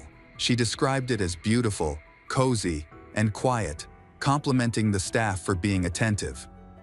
She also mentioned spending the evening chatting and dancing at the bar with the man who served coffee, identified as Teodoro. From the start, Teodoro was the main suspect. He was the only suspect of the 3 with visible scratches, and forensic evidence revealed his skin and blood under Maria's fingernails. Additionally, his DNA was found on her body, despite his attempts to wash it off. However, dental cast comparisons showed that his teeth did not match the bite marks on her skin. After returning to her room, Maria stayed in her room all evening and didn't allow anyone inside. Investigators suspected the attackers entered through the door leading to the courtyard. It's possible she left the door unlocked for her dog to go outside. Since the neighboring rooms were unoccupied, no one would have noticed. Once inside, the attackers acted quickly. They struck Maria on the head, rendering her unconscious, gagged her, and then subjected her to hours of torture and assault. Afterward, they strangled her with such force that her neck was broken. They then washed her body in the bathroom, placed it on the bed, and wrapped it in a sheet, dirtying the bite wound with her saliva. During the trial, all 3 suspects, Teodoro, Harry, and Luis, denied involvement, claiming they were asleep in their rooms that night. However, no witnesses could corroborate their alibis. Investigators found disturbing text messages on their phones in which they shared frightening thoughts. The day before the crime, they even discussed a guest who was alone. The trial is set for September 2022, more than 2 years after the murder. Harry, 71, had to appear in court in a wheelchair because of worsening knee problems that made it difficult for him to walk. The prosecution immediately had difficulty proving Harry and Louise's involvement in the crime. The evidence against them was largely circumstantial, consisting of text messages and dental impressions. The defense argued that the bite marks should be dismissed as evidence because they did not perfectly match their dental records. To support this argument, Harry's lawyer hired an orthodontist from Madrid to testify. After analyzing the bite marks on Maria's body, orthodontist concluded that they were insufficient as evidence and could not definitively establish a link between Harry, Louise, and the crime. However, after orthodontist returned to Spain the following day, the prosecution questioned his credentials. Further investigation confirmed that he did not have a valid certificate and was merely a self-proclaimed expert. As a result, his testimony was discredited and thrown out. Despite this, the prosecution was determined to prove a connection between Harry, Louise, and the case. They argued that the brutal, calculated nature of the assault and murder indicated the involvement of at least 3 people. The defense denied this claim, insisting that a healthy individual was perfectly capable of performing the act without assistance. The verdict was delivered with clear and undeniable evidence, all pointing to Teodoro Herrera as the culprit. His DNA was found in Maria's body, his skin cells appeared under her fingernails, and her blood was discovered both on the outside and inside of his shoes. The shoe prints matched those found at the entrance of her room and near the bed. Consequently, he was convicted on all charges and sentenced to 50 years in prison without the possibility of parole. At 40 years old, this effectively amounted to a life sentence. He admitted to being intimate with Maria that night, but claimed it was consensual and insisted someone else must have killed her after he left. In contrast, there was insufficient evidence against Harry and Louise. Apart from bite marks and text messages, nothing concrete linked them to the crime. As a result, they were acquitted and released in March 2023.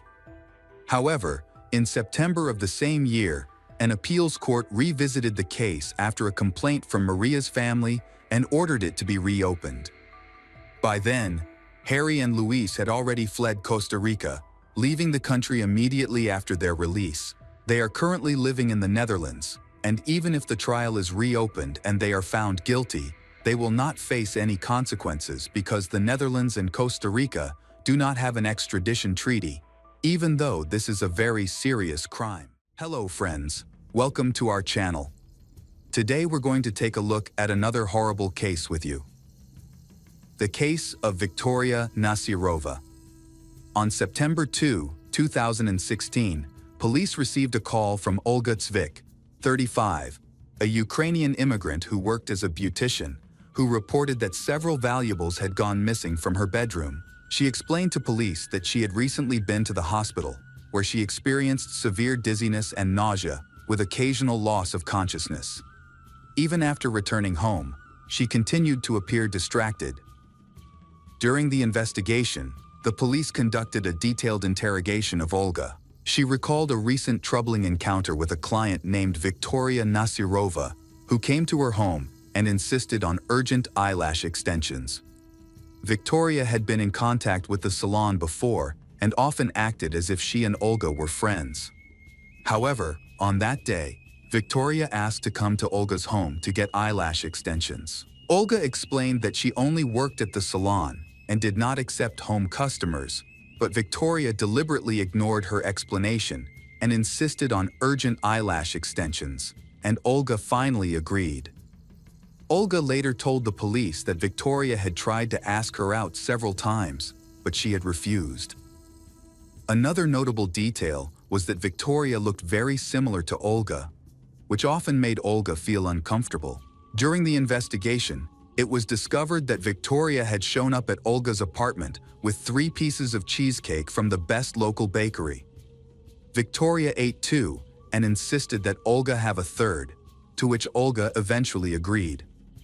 After a brief tea party with cheesecakes, Olga felt unwell. Once Victoria left, Olga became extremely nauseous and lost consciousness for about 30 minutes. When she woke up, she called 911 and was taken to the hospital by ambulance. However, the doctors found nothing wrong in her blood tests. Upon returning home, Olga discovered that some of her valuables were missing and reported the theft to the police. Police were initially skeptical of her story, suspecting that Olga may have been under the influence of drugs, which were causing her to hallucinate. Her unusual behavior and appearance contributed to their suspicions. Police concluded that her account of the incident, including her reference to a woman who resembled her, was likely fabricated. Olga firmly denied using drugs and presented her argument convincingly. She believed that her issues stemmed from a piece of cheesecake she had eaten, suggesting it might have been poisoned. The police quickly inspected the scene and discovered a box from a local bakery in the trash. Olga identified the box as the cheesecake Victoria had brought. The police collected it as evidence because it still had crumbs left inside. Analysis of the cheesecake could determine whether it was the cause of Olga's problems. The examination of the cheesecake revealed no abnormalities.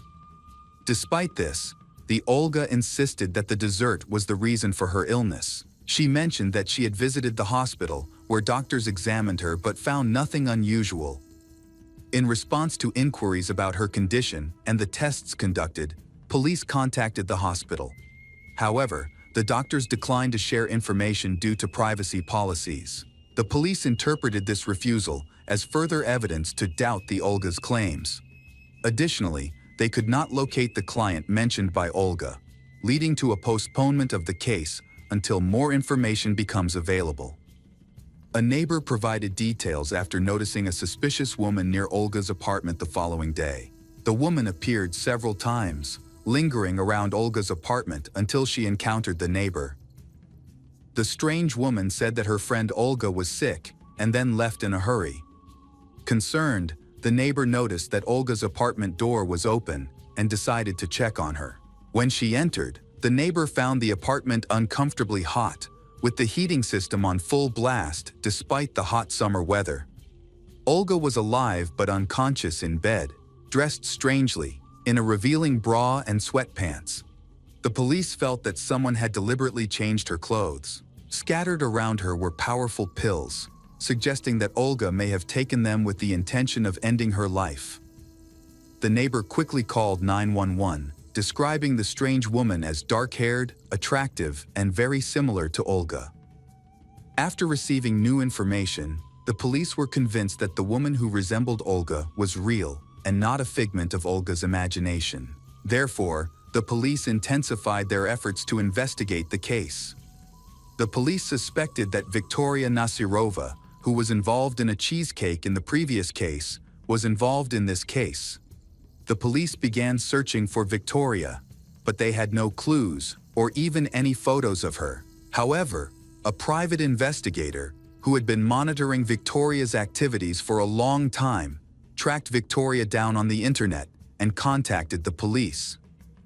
He located Victoria, where she was advertising her escort services on a dating website and social media. The private investigator suspected that she used these platforms to find victims for her crimes. Her methods were effective.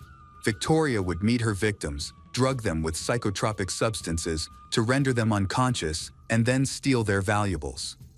Meanwhile, Olga eventually recovered from her traumatic experience. After leaving the hospital, she shared her story of poisoning on social media. Soon after, one of her clients mentioned a man named Ruben Barakov who had gone through a similar situation. Ruben owned a dry cleaning business and had met a woman named Victoria on a Russian dating site a few months before Olga suffered cheese poisoning. Victoria had invited Ruben to her home, bragging about her cooking skills. He accepted the invitation, but as soon as he tasted her food, he passed out. Victoria then rummaged through his pockets, taking an expensive watch, cash, and cards. Ruben was under the influence of a powerful psychoactive substance and truly believed that it had nearly killed him. Victoria then took him to a dry cleaner's. She explained to Ruben's colleagues that he was drunk and she left. When Ruben regained consciousness, he realized that he had been robbed. The private investigator suspected the situation was much more serious and that the two victims were lucky to be alive. In 2017, he worked with a client from Russia who asked him to help track down a dangerous criminal. Nadia Ford contacted the private investigator after her biological mother, Alla Alexienko, went missing. Nadia currently lives in New York, USA, but was born in Russia. Nadia, who is from Krasnodar, was raised by her mother, Alla, who worked hard to provide for her children. Nadia had dreamed of living in the United States since she was a child, and her dream came true when she came to study in America in 2007. While there, she met a man, married him, and took his last name, Ford. However, their marriage did not last, and they eventually divorced. Nadia chose to stay in the United States and successfully built her life there. She kept a close relationship with her mother, Alla, who was living alone at the time. Alla sold her house and then moved to a new apartment. In early 2013, after moving into a new apartment, Alla had a new neighbor named Victoria Nasirova. Despite the significant age difference, Victoria quickly became friends with Alla. Alla shared stories about her daughter's life in the United States, which sparked Victoria's interest in visiting America and meeting Nadia. Alla then arranged for them to meet. In September 2013, Victoria went to New York, where she met Nadia and they became close friends. Nadia was a kind and pleasant woman. Victoria sought her advice on how to stay in the United States, and Nadia shared a few tips. However, Victoria's plans did not work out, and she eventually returned to Russia. Despite this, she maintained a close relationship with Alla. In the fall of 2014, Victoria planned another trip to the United States, and she told Alla that she could help send gifts to Nadia. Trusting Victoria, Alla happily agreed. Alla then brought $6,000 in cash and valuables, including 2 expensive mink coats, to send to Nadia. Victoria then repeatedly postponed her trip to the United States for various reasons, leaving Alla worried about whether she would actually go and what would happen to her gifts. Worried, Alla called her daughter Nadia to express her concerns. Nadia reassured her mother and suggested that she ask Victoria to return her belongings. On October 4, 2014, Alla called Nadia with the good news that she had finally spoken to Victoria, who agreed to return her valuables. However, this never happened, and Alla soon disappeared. Nadia kept calling her mother, but she didn't answer. This was unusual since they were in contact every day. Worried, Nadia contacted Victoria to ask about her mother. Victoria confirmed that she had seen Alla, and they had talked and had tea together. Victoria then left, never saw Alla again. Victoria mentioned that Alla was planning to go somewhere, but she didn't know where. Victoria also tried to contact Alla and even visited Alla's apartment to check on her, but there was no sign of her mother being home. Alla was still unreachable. After a few days, Nadia and her brother received a number of unusual text messages from an unknown number, supposedly from their mother Alla. The messages stated that there was no need to look for her because she was happy. However, the way the messages were written was inconsistent with Alla's style, which raised their concerns. Nadia realized that something was definitely wrong and decided to book the next flight to Russia to assist in the investigation into her mother's disappearance. Upon arriving in Krasnodar, Nadia went to her mother's apartment, but it was stripped of valuables that Victoria was supposed to return. There was no trace of her mother. Concerned, Nadia quickly contacted the police and reported her mother's disappearance. She informed the police about her suspicions regarding Victoria, a neighbor of her mother who had become suspiciously close to her and failed to return Alla belongings. It soon became clear that Victoria had a motive to harm Alla. The police were interested in the information and devised a plan. Nadia called Victoria and pressed Victoria for information about her mother's whereabouts. Victoria, angered by Nadia's questions, shouted that her mother was still alive, but Victoria did not know where she was. The police, who had been listening in on the call, decided to approach Victoria. At her home, she successfully convinced the police that she was not involved and claimed that Nadia's accusations were baseless, with no evidence against her. Meanwhile, Nadia returned to her mother's apartment to investigate.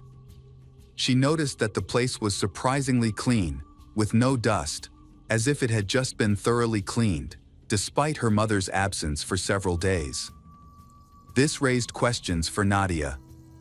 Who could have cleaned the apartment? Additionally, she discovered that several valuable items, including jewelry and $50,000 in cash, were missing. Concerned, Nadia decided to report this to the police.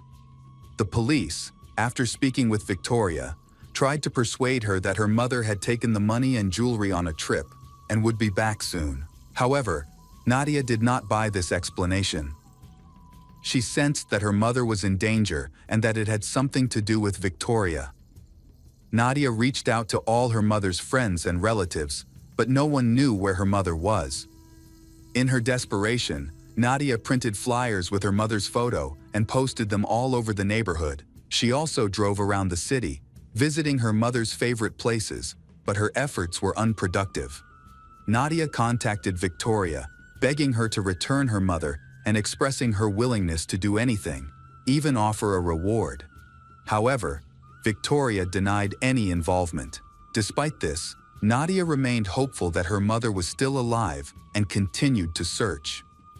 She regularly went to the police for updates, but there was no information about her mother. Determined to find answers, Nadia hired a private investigator. After investigating, the private investigator discovered that Victoria had rented a car from a service center on the day Ala went missing.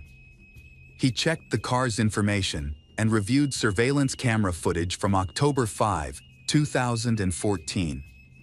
The videos show a car driving on a highway outside the city. There were two people inside, Victoria, who was driving, and Ala Alexinko, motionless in the front passenger seat. She shared this information with the police, who confirmed that Victoria had rented the car and brought her in for questioning. Victoria admitted that she had driven the rental car that morning, October 5, but she denied that there was anyone else in the car with her. Victoria agreed to take a lie detector test. After completing the test, she was released, but the results later showed that she had failed, leading the police to consider her a prime suspect in the case.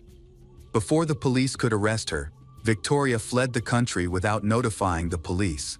They began searching for Victoria. Nadia remained in Russia for another 6 months to assist in the investigation, holding out hope that her mother was still alive. She also contacted Interpol for help in finding Victoria. Police traced the rental car to a dense forest in Armavir, which turned out to be Victoria's hometown. This is where the search for Ala began. Nadia's hopes of her mother's safe return were dashed in April 2015, when police informed her of the tragic news. Her charred remains were found in the same forest, about a 3-hour drive from where Ala went missing.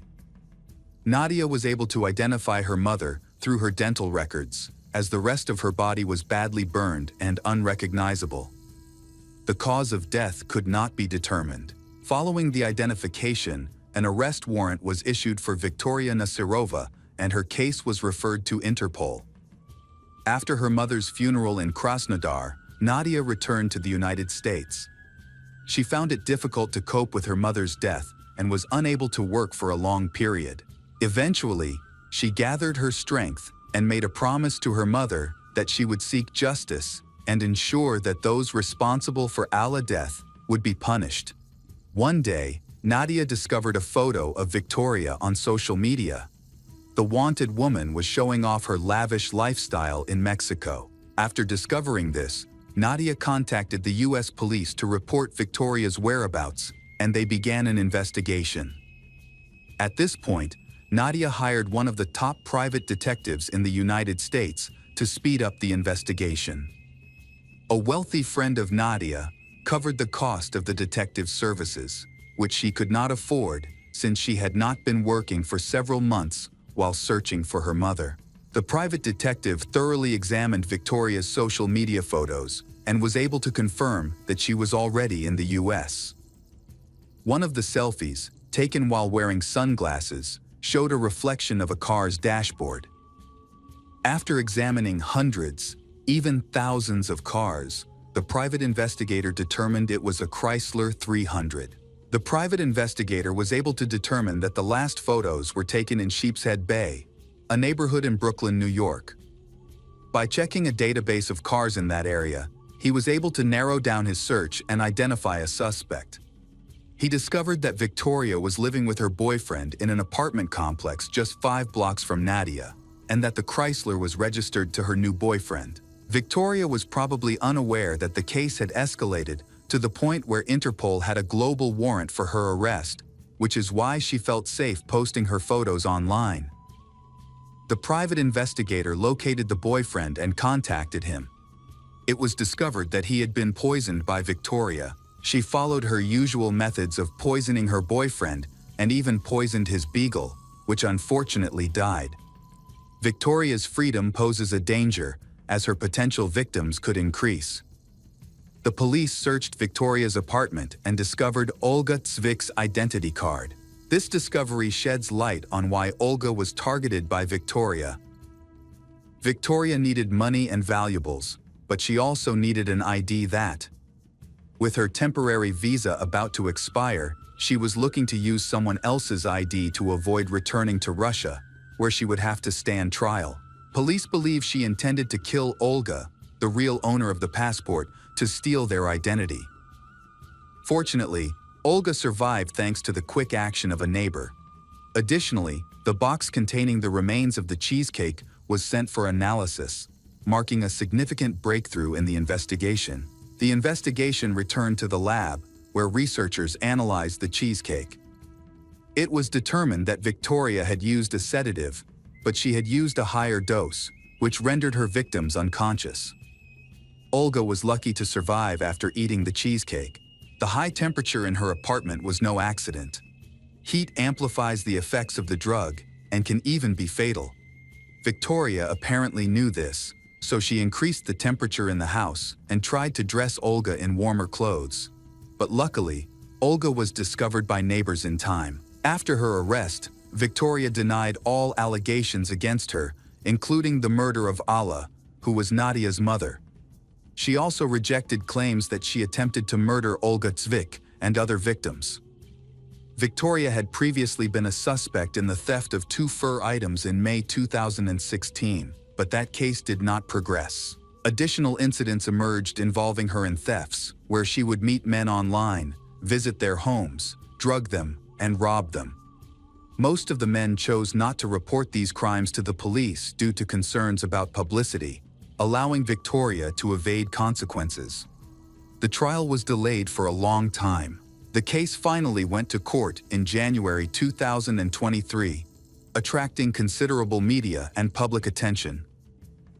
Victoria chose not to testify at the trial and remained silent. The court could not discuss the details of Alla's death because it happened in another country. Victoria's defense argued that there was no evidence that Victoria had poisoned the cheesecake and forced Olga to eat it. Victoria herself ate 2 pieces in front of Olga and had no problems. The prosecution then argued that Victoria had only added poison to 1 piece of cheesecake, specifically the 3rd piece she offered Olga. She ate the other 2 pieces without the poison. This misled Olga. After a lengthy deliberation, the jury found Victoria Nasirova guilty of 2nd-degree murder. Although the maximum sentence for the crime is 25 years, the judge shortened her sentence to 21 years. By law, she could apply for parole after serving 15 years. Victoria faced harsh prison life. She frequently complained about poor food and inadequate medical care. During her incarceration, she was attacked, leaving her scarred and nearly blind. After the attack, Victoria sued the prison, alleging that guards were negligent in failing to support her. The case ended in a $325,000 settlement. In a recent interview from prison, Victoria denied any wrongdoing, including Allah's murder. She claimed that she had nothing to do with poisoning beautician Olga with the cheesecake, explaining that she had eaten the cheesecake herself and had not become ill. Victoria said that she had only shared a piece of cheesecake with Olga and had not forced her to eat it. After completing her prison sentence in the United States, Victoria will be deported to Russia, where she will face trial for Allah's murder. Her daughter Nadia said she was relieved that Victoria was in prison and would not be able to escape justice.